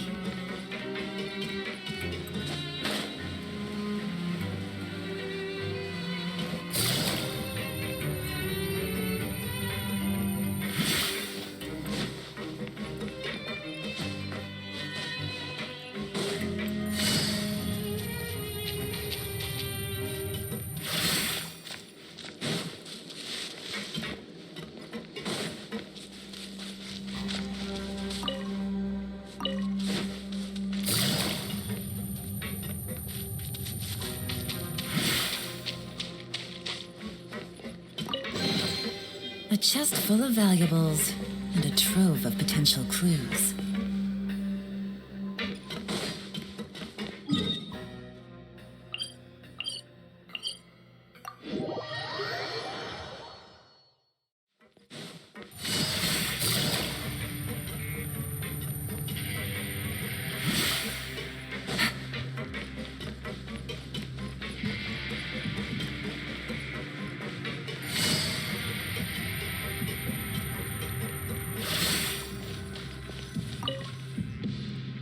Oh, you want to stop investigating and go rest?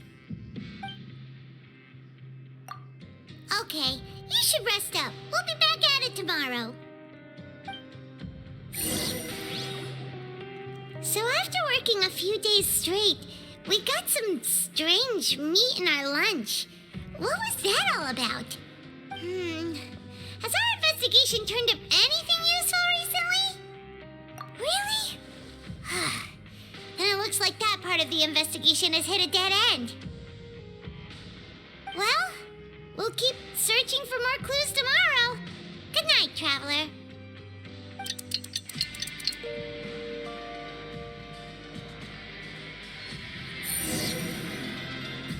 Oh, Paimon doesn't want to get up. Paimon still feels completely exhausted from yesterday. What do you have planned for us?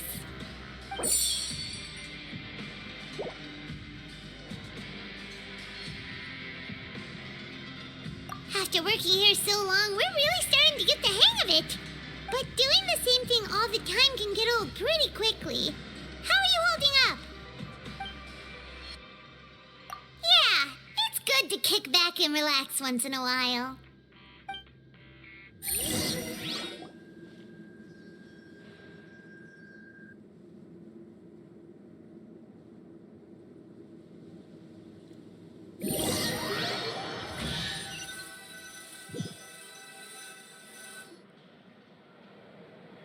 Whoa! Isn't this the Super Lucky Meal? Looks like hard work really does get rewarded. Paimon's gonna take her time and savor every bite. What would you like to do this afternoon? Maybe we'll be able to find some leads there.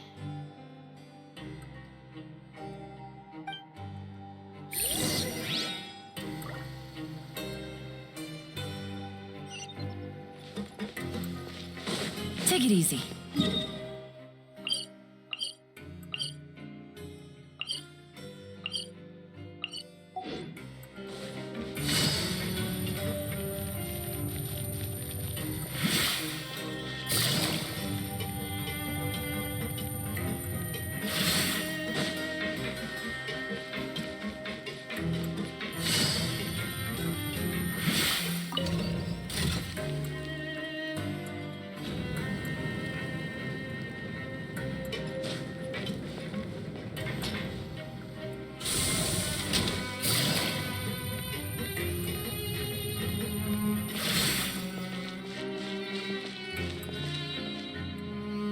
Oh, you must be the Traveler, huh?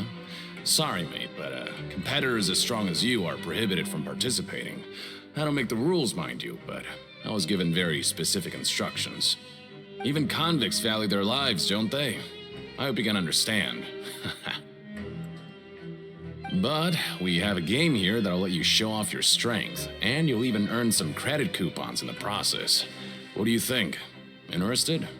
And if we lose the game, will it cost us credit coupons? Of course. That's the cruel reality facing every competitor in a place like the Pancration Ring. Okay, great. Let me walk you through the rules. The targets in front of you will pop up one after another. You'll need to hit the targets in the same order that they popped up. If you can complete a few rounds in a row with no mistakes, then you'll win credit coupons. But the second you mess up the order, you'll lose. Game over. The game costs 300 credit coupons to have it go. So, you up for it? Thanks for your patronage, mate. Now, let the game begin.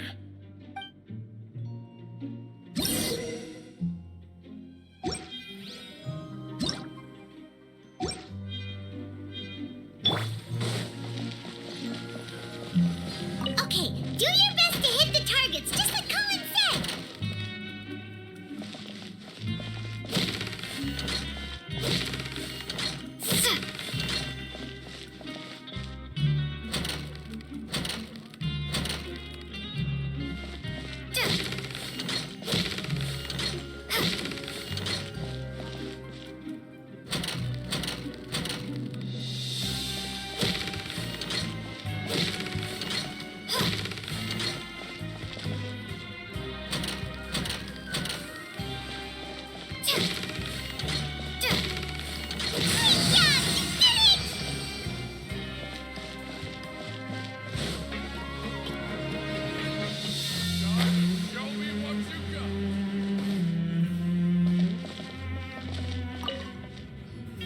Your strength really shouldn't be underestimated. Now I get why you're prohibited from participating in any official fights. Nobody who values their life would be willing to get in the ring with you. However, you two haven't tried betting on the outcome of a Pancration match yet, have you? Just go talk to Rusimov. Buy a ticket for whichever fighter you think will win. There's a big payout if the fighter you support comes out on top. But we don't know anything about the fighters. How can we possibly know who to support? That's normal. Just watch a few matches and get a feel for the fighters. It won't be long before you can pick winners in your sleep. He's got a point. Why don't we give it a try? If we have enough coupons, we could probably bet at random until we figure everything out. Bet at random, huh? Well, how should I put it? It's not like you can't do that, but I'd advise you to give it some more thought first. Huh? We shouldn't get too carried away. What's the problem? What? I never even picked a boxer before, and you already know about the rules? You're not just strong fighters. Seems you're pretty perceptive, too. Might as well tell you about it, since you already know that much. Plus, I think you've got the potential to be one of my greatest customers. I think I can let you in a bit. Besides, I don't want to risk ever losing a customer like you. Is it that serious? Okay. The hidden rule here is, if you buy both boxers' tickets and support them both, something bad will happen the next morning. So the rule is that we shouldn't pick both boxers in the same fight. But if anyone actually did that, we guaranteed to lose coupons? Who would do that anyway? And what do you mean by something bad will happen? How would I know? Not like I'm stupid enough to do that. But I've heard a story about the rule. According to the rumor, there was a masked boxer who possessed incredible skill and power. None of his opponents even stood a chance against him. However, in the final match, the organizers told him to take off his mask. He refused and never showed up to the fight. And after that, he was never seen again. Some say he died, or that he was taken care of by the event's organizers. But everyone remembers that he was someone who cherished honor above all else. In his eyes, supporting both boxers in a match would dishonor the competition itself. So you mean it's like a curse? He'll take vengeance on anyone who does that?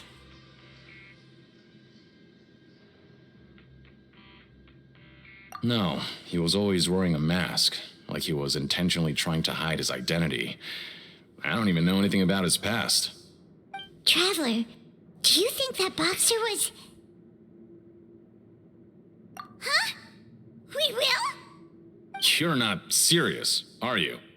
Look, here I was just trying to be nice and warn you, yet here you are trying to break it on purpose? Yeah, it sounds pretty scary to Paimon. Seems you've made up your mind. Just be sure to protect Paimon, okay? Betting on both fighters will set you back about 3,000 credit coupons. If you have enough, then go ahead and give it a try. Just don't come running back to me if something happens.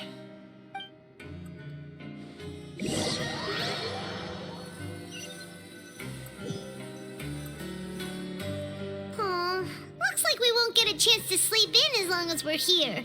Let's get to bed early.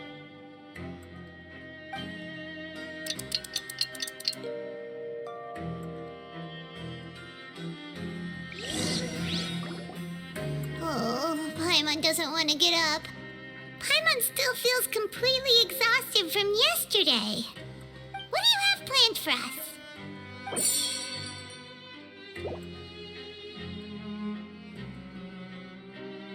After working here so long, we're really starting to get the hang of it. But doing the same thing all the time can get old pretty quickly. Yeah, it's good to...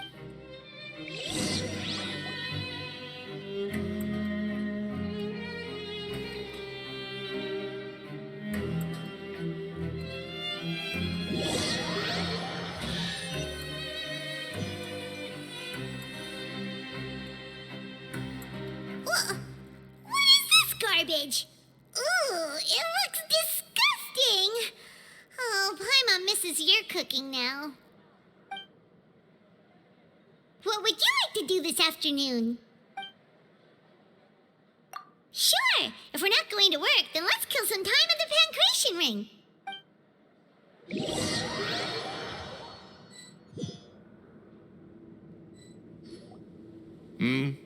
Are you two here to buy tickets? Better be quick about it. Another match is about to start. Who are the boxers in the next round? We have the reigning champ, Le Grappler, versus a contender from the Eastern Prison Block, Demon Horde. Are those their nicknames, or did they choose those names themselves? Either way, super weird. Since you're new around here, I'll help you out and give you a little suggestion. Even though Le Grappler is the crowd favorite, Demon Horde is a first-class dark horse with incredible potential. Anyway, for this match, I recommend that you pick... Huh? For both fighters? I can tell you're new to this, but I didn't think you were completely clueless. Maybe you don't quite understand the rules, no? Let me try to explain again for you more clearly. You see... Oh, no need. We're aware that we're going to lose coupons. All right then, if you're absolutely sure. Remember, no refunds once you buy the tickets. Yeah, we got it. Just shut up and take our coupons.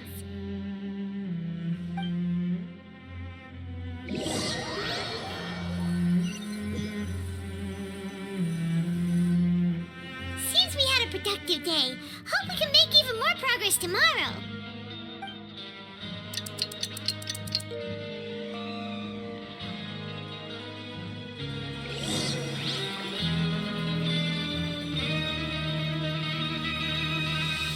Hey, Traveler. Paimon. Package here for you. The next time you buy something, go pick it up yourself. I'm not a delivery man, you know. Huh? A package? For us? Did you buy something, Traveler? Paimon's not quite awake yet, so why don't you go take a look? Right! Yesterday we broke the hidden rule and bought tickets for both boxers. Oh, maybe this package is the bad thing that Colin said would happen. Paimon suddenly feels wide awake. Wait, maybe let Paimon go hide somewhere first. Just call Paimon after you opened it. Hey, wait! Paimon's still here! Don't open it! Huh? What is it? Are you okay? Let Paimon take a peek too. Oh, it's just a small bottle. But the color of the liquid inside looks so wrong. Almost like... Alright, that's enough of that. No need to say it out loud. Paimon already knows what you're trying to say. Ugh, no way. Get that stuff away from Paimon. Paimon thinks we shouldn't open the bottle until we figured out what's going on. Just trust Paimon on this one, okay?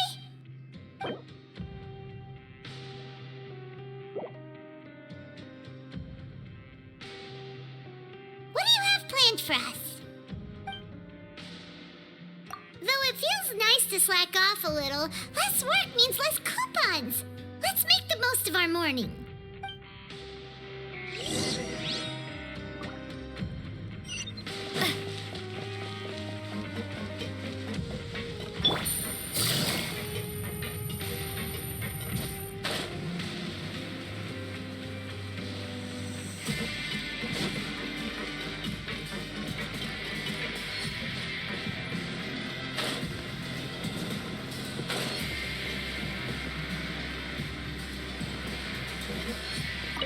Sorry, I don't know who you're talking about. Are you sure they're an inmate here?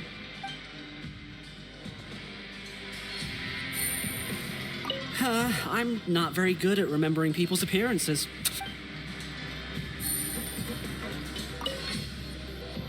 If there's no way to send it all out, maybe I'll never get a chance to leave.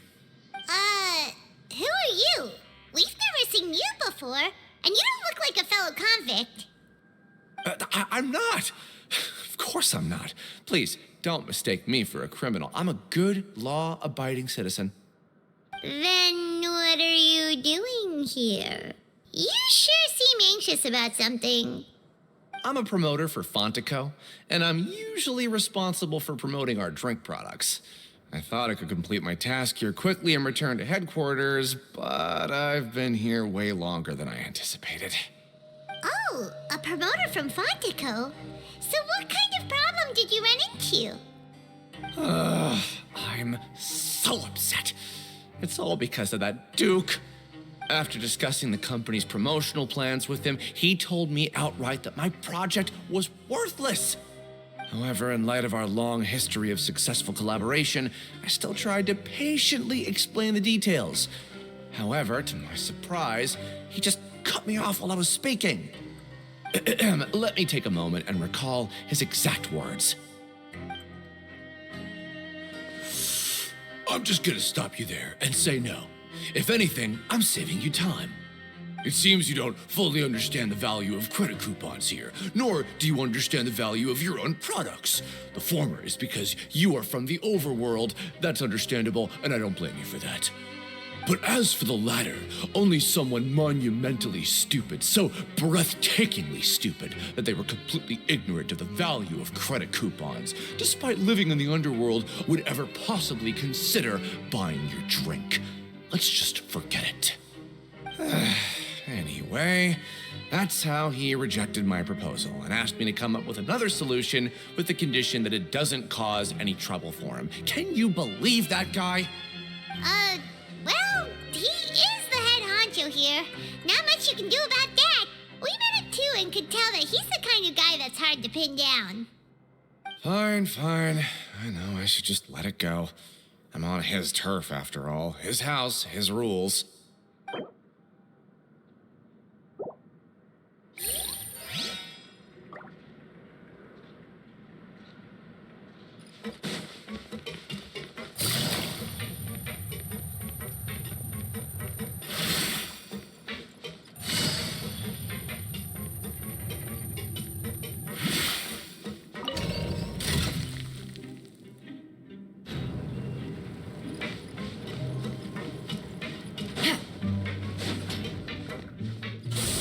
Take it easy.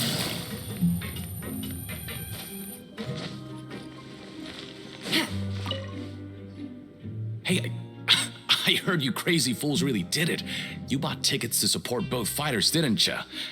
Well, did anything happen? Well, the next day we received a mysterious package, but we still haven't made any sense of the contents. So it is real. You didn't become cursed or anything like that, did ya? Are you both still okay? Wait, are you sure that it's still you controlling your bodies right now? Paimon's not sure. What do you think, Traveler? Is Paimon still Paimon? Oh, okay. Well, that's good.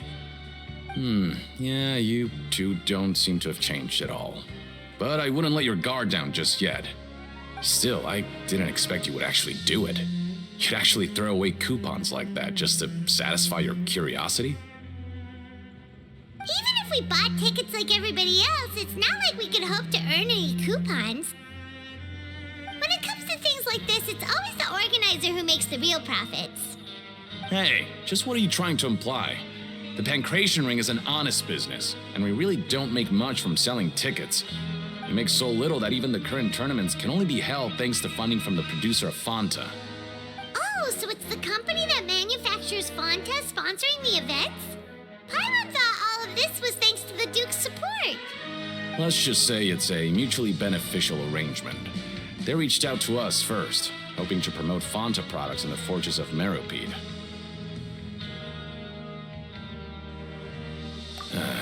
Anyway, you try and take extra good care of yourselves these next few days, you hear?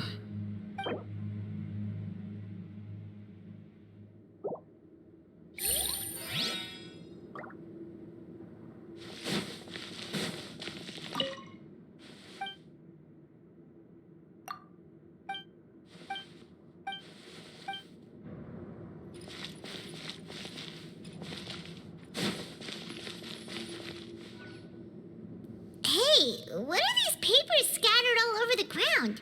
Are they registration forms or something? Maybe not. Every page has the Fontaco symbol on it. Maybe it's some flyers from the company. Okay. But if someone catches us, they could accuse us of trying to steal the company's secrets, couldn't they? Oh, you're right. Guess there's nothing to worry about then. Let Paimon have a look here. Without assistance from the Fontaine Research Institute, development of the new product has been slow, and some researchers on the project have voiced concerns. We have no choice but to let the new product undergo the first phase of promotional trials without a designated name or packaging. We will adjust the direction of future development according to feedback. We have decided to only conduct closed, small-scale trials for the time being. Sure doesn't seem like anything unusual. The company is just trying to develop some new products besides Fanta. But it sounds like things aren't going well at all. Let's put these papers back where we found them and make it look like nobody went through them. Okay, good.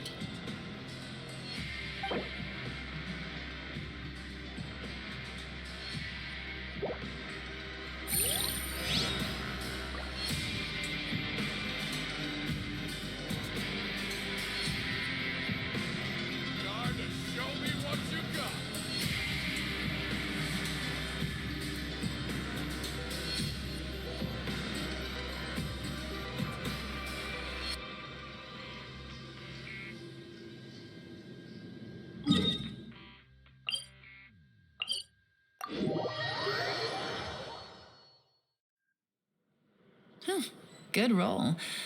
All right, maybe I'll take one more day off and knock out the rest of the work once I'm feeling up to it.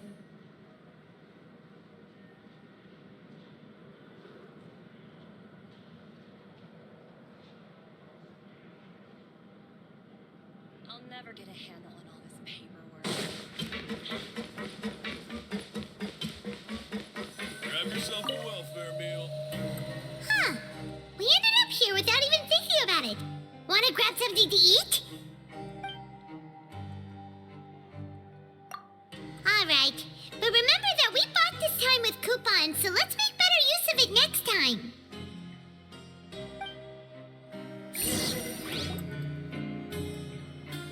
Whoa! Isn't this the super lucky meal? Looks like hard work really does get rewarded. Hyman's gonna take her time and savor every bite. What would you like to do this afternoon?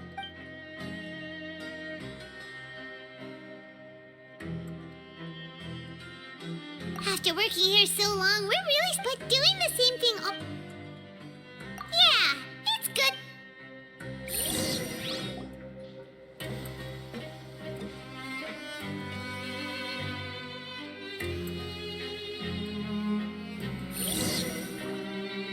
A mysterious box, a bottle of crimson liquid.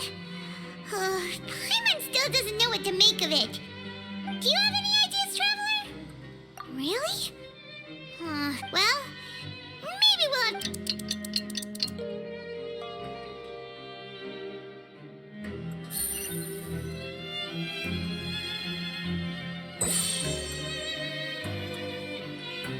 Okay, so we've investigated 2 of the hidden rules. We'd better pick up the pace with our investigation, otherwise we'll never get anywhere.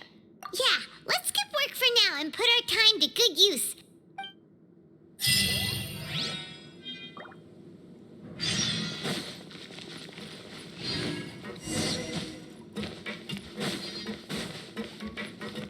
Game's up. Time's over.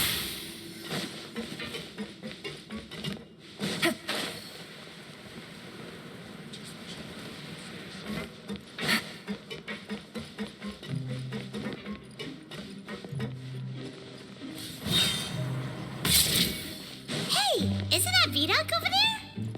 Huh. Is it just Paimon, or are there fewer people than usual here today?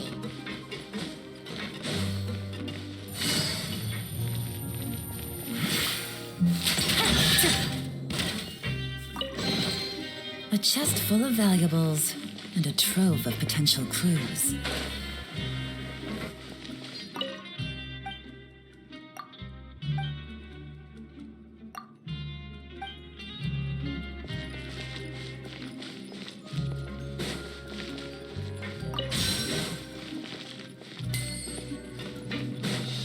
Take it easy.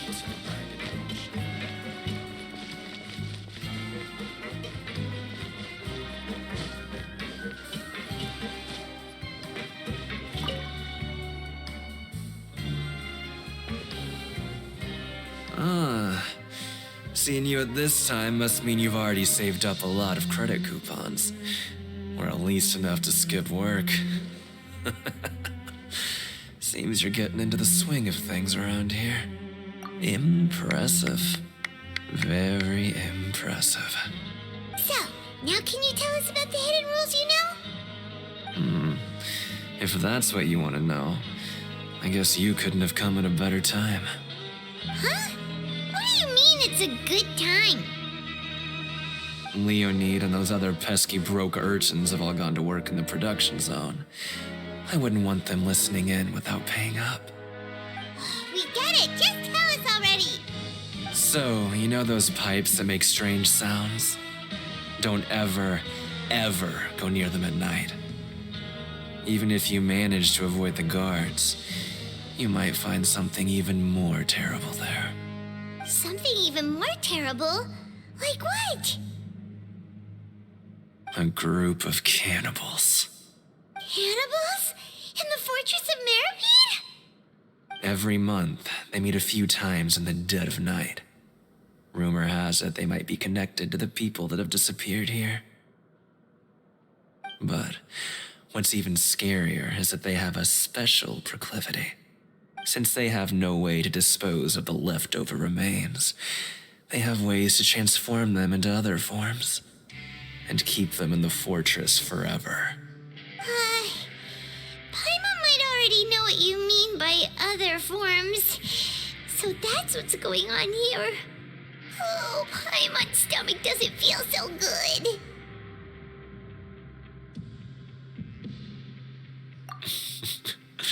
You two look pretty skeptical. No matter, learning the truth behind dark secrets isn't necessarily a good thing. I've got things to do too. I suggest you just act like I never told you anything. Traveler, can we just trust him on this one? Oh, Paimon doesn't want her blood and flesh entombed here for all eternity? Oh, so that's how you see the situation. Huh. You know, Paimon does feel a little better about it now.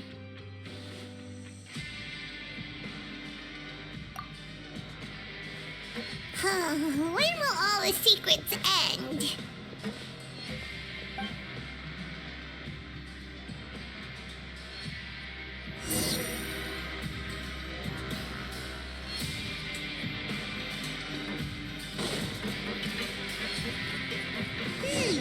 Vidok isn't here, but the guys who went to work in the morning are back. Let's go ask them.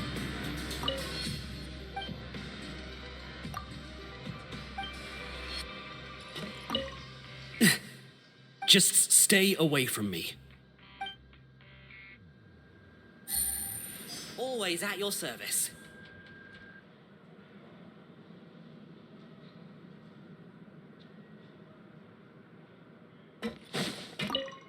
What? What are you saying? You shouldn't go around saying stuff like that.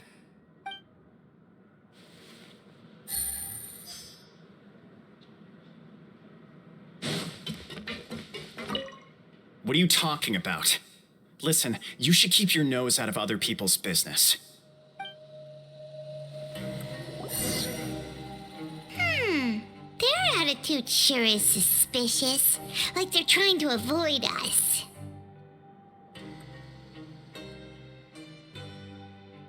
But if they're being so obvious about acting weirdly, do you think they might just be trying to lure us in? Oh, this is all getting way too creepy for Paimon. So you mean we still need to investigate some more? Okay, if you say so.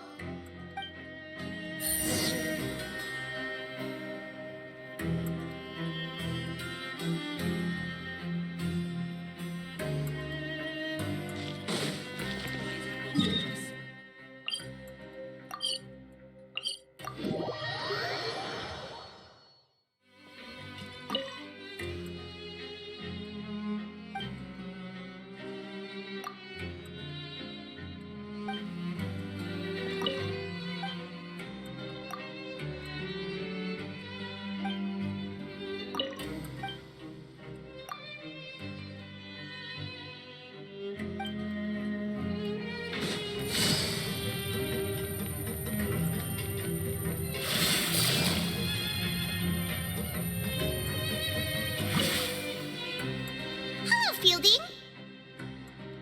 What do you want? Criminals like you ought to be working right now. Catch my drift. We just want to ask you a simple question. Have you ever discovered anything odd during your nighttime patrols? Why are you asking about something like that? Whatever happens at night isn't your concern. All you need to worry about is getting enough sleep.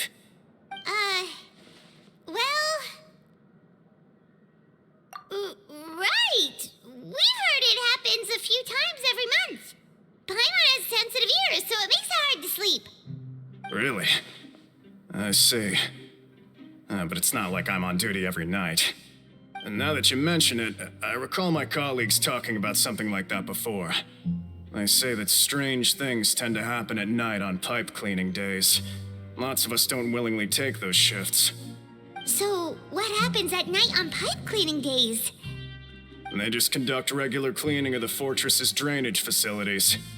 There are 3 pipe cleaning days per month, and it just so happens that today is one of the scheduled days. You can try to confirm the sounds tonight if you want, and if they're real, then I can report the issue to my superiors for you. Oh, okay. Then we'll keep both ears out tonight. If that's all, then I'll be leaving now. I advise you not to try anything funny, though. Even if I'm not on duty tonight, someone will still be watching you. Don't worry, we don't want any time added to our sentences. Oh, he left. So what do you think about the pipe cleaning days he mentioned?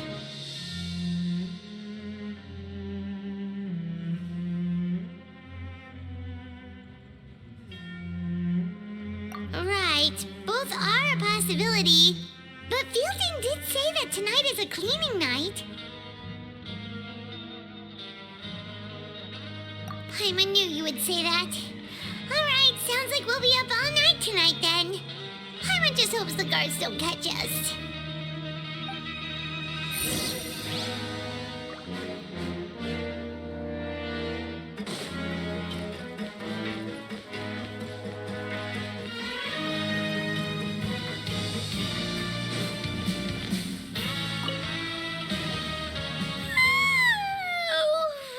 So tired. But we can't sleep yet. They'll be cleaning the pipes tonight, so it's the perfect chance for us to investigate.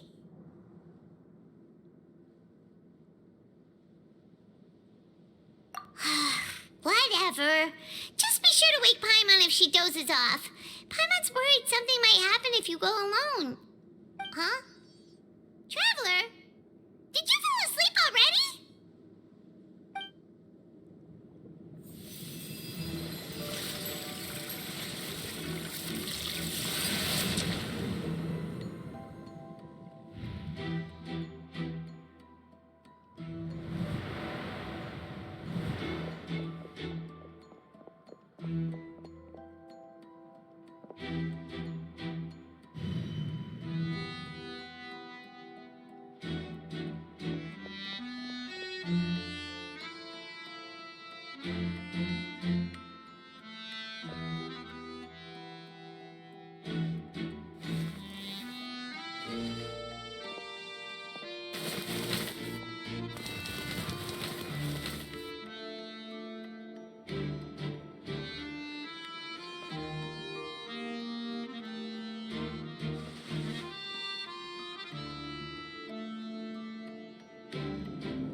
Traveler, come on, wake up!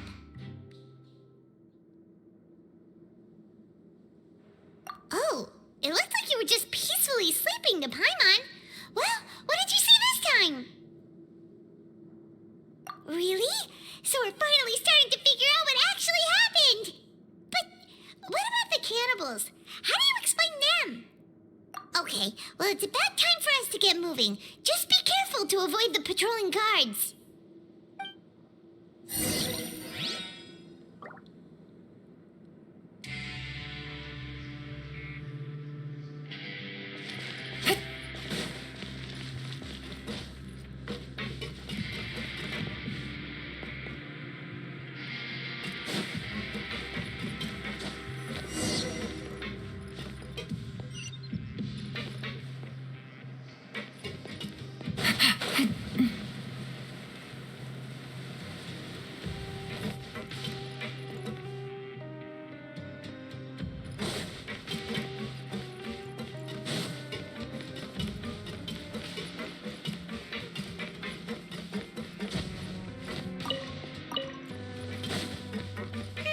This should be the place.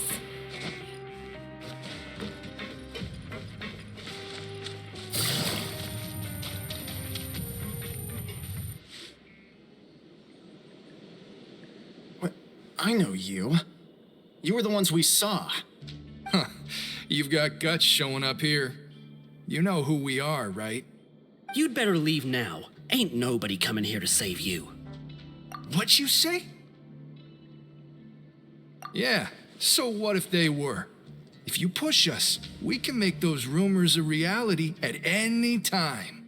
Hey, what's the point of all those rumors anyway? What exactly trying to do? I don't have to tell you anything. If you turn around, go back to the dormitories, and act like you never saw anything, then I'll pretend that you never showed up here. Yeah, scram. Nothing worth seeing here. Huh? What did you say? Isn't that exactly what Boss said when he left? Hey, do you know our boss? Whoa. We had no idea our boss was such a big deal. He always kept his identity a secret. So, did he have you come here to find us? Oh, so your child's crew here? Seems like he had no problem fitting in. We're the only ones who heard him say those words when he left that night. So, unless he somehow told you those exact same words after that... All right. I guess that's proof enough for me. I believe you. Wow, those dreams of yours sure come in handy. We gave him the business for a while and would always give him a hard time when he first came to the fortress of Meripede. But here in the fortress, the strong will always earn respect. He was working the longest hours and racking up wins in the Pancration Ring. You could always see how amazing he was, even when he was teaching us a lesson. So eventually, we all decided to follow him. But one day, he suddenly told us that he had to find a way to escape this place, no matter the cost. He said it was because he heard that call again. And as his crew, if the boss wants something, then it's our job to get it done. So, we got to work and used the hidden rules that were here to make up and spread the rumor about the cannibal rule. We just wanted to give him a better chance of escaping on a night after the pipes had been cleaned. Oh, thanks to your rumor, nobody would want to come anywhere near here, prisoner or guard. Wow, it sure is easy to exploit people's fear of the unknown. But has a child already escaped? Why are you all still coming here after pipe cleaning day? Because as far as we know, the pipe he went into isn't actually an exit. It should be a dead end. It leads to an abandoned factory area, and even if there were a way to escape from there into the sea, we're still way too deep. No one could ever reach the surface alive. But Boss still insisted on going in. It's like he was obsessed about it. So we told him that we'd pretend as if he never existed while he was gone. And that if he wanted to come back, he should wait for nighttime on a pipe cleaning day. That way, we could meet him here and help cover the whole thing up. So you come and wait here through the night a few times a month just because of that promise? Yeah, but it's been so long now. We already know in our hearts that he must have managed to escape somehow. Is it also possible that something unfortunate happened to him? Nothing could ever defeat Boss or slow him down. It's one thing we know for sure. Okay. Paimon was just brainstorming possibilities.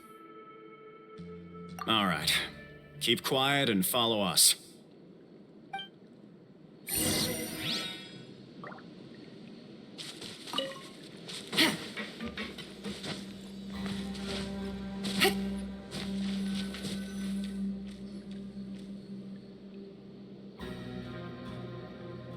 The way up from here has been sealed off. It's impossible to get through. Boss left by going down from here. It wasn't full of water at the time. Later, we came back hoping to have a look. That's when we found out it had been completely flooded. It's impossible to navigate unless you're an extremely skilled diver. Do you think Child got trapped by the water? Not likely. We all know that Boss was an incredible swimmer. Really? Then have him come investigate, pronto. Just be sure to tell us if you get any news about Boss. It's getting late. We should leave before the guards come this way. Yeah, we learned a lot about what happened to Child here. Let's get going.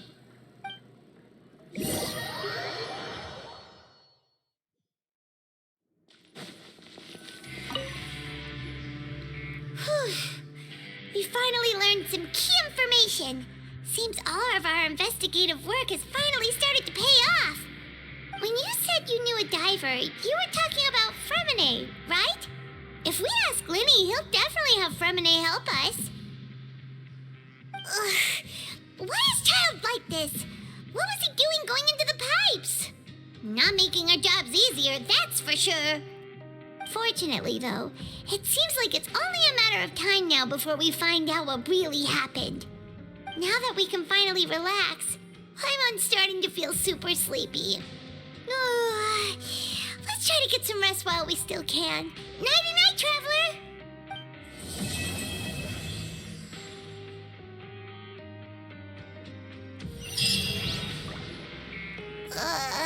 It's morning already? Oh, Paimon still needs more sleep. Huh? Wait, look over there. Isn't that... It's one of Linny's cards. Let Paimon see what's written on it. Maybe you haven't heard, but today is the monthly free day. Everyone has the day off today, which makes it the perfect time to do some investigating.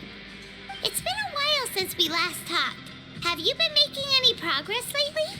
Let's meet at our usual spot in the factory area before lunchtime. I have new information. Ooh, today's our lucky day. We have the day off. From the sound of it, Lenny's been making progress with his investigation. Wonder what he's discovered. We still have some time before we meet up. Let's talk with the people here for a bit more before we go.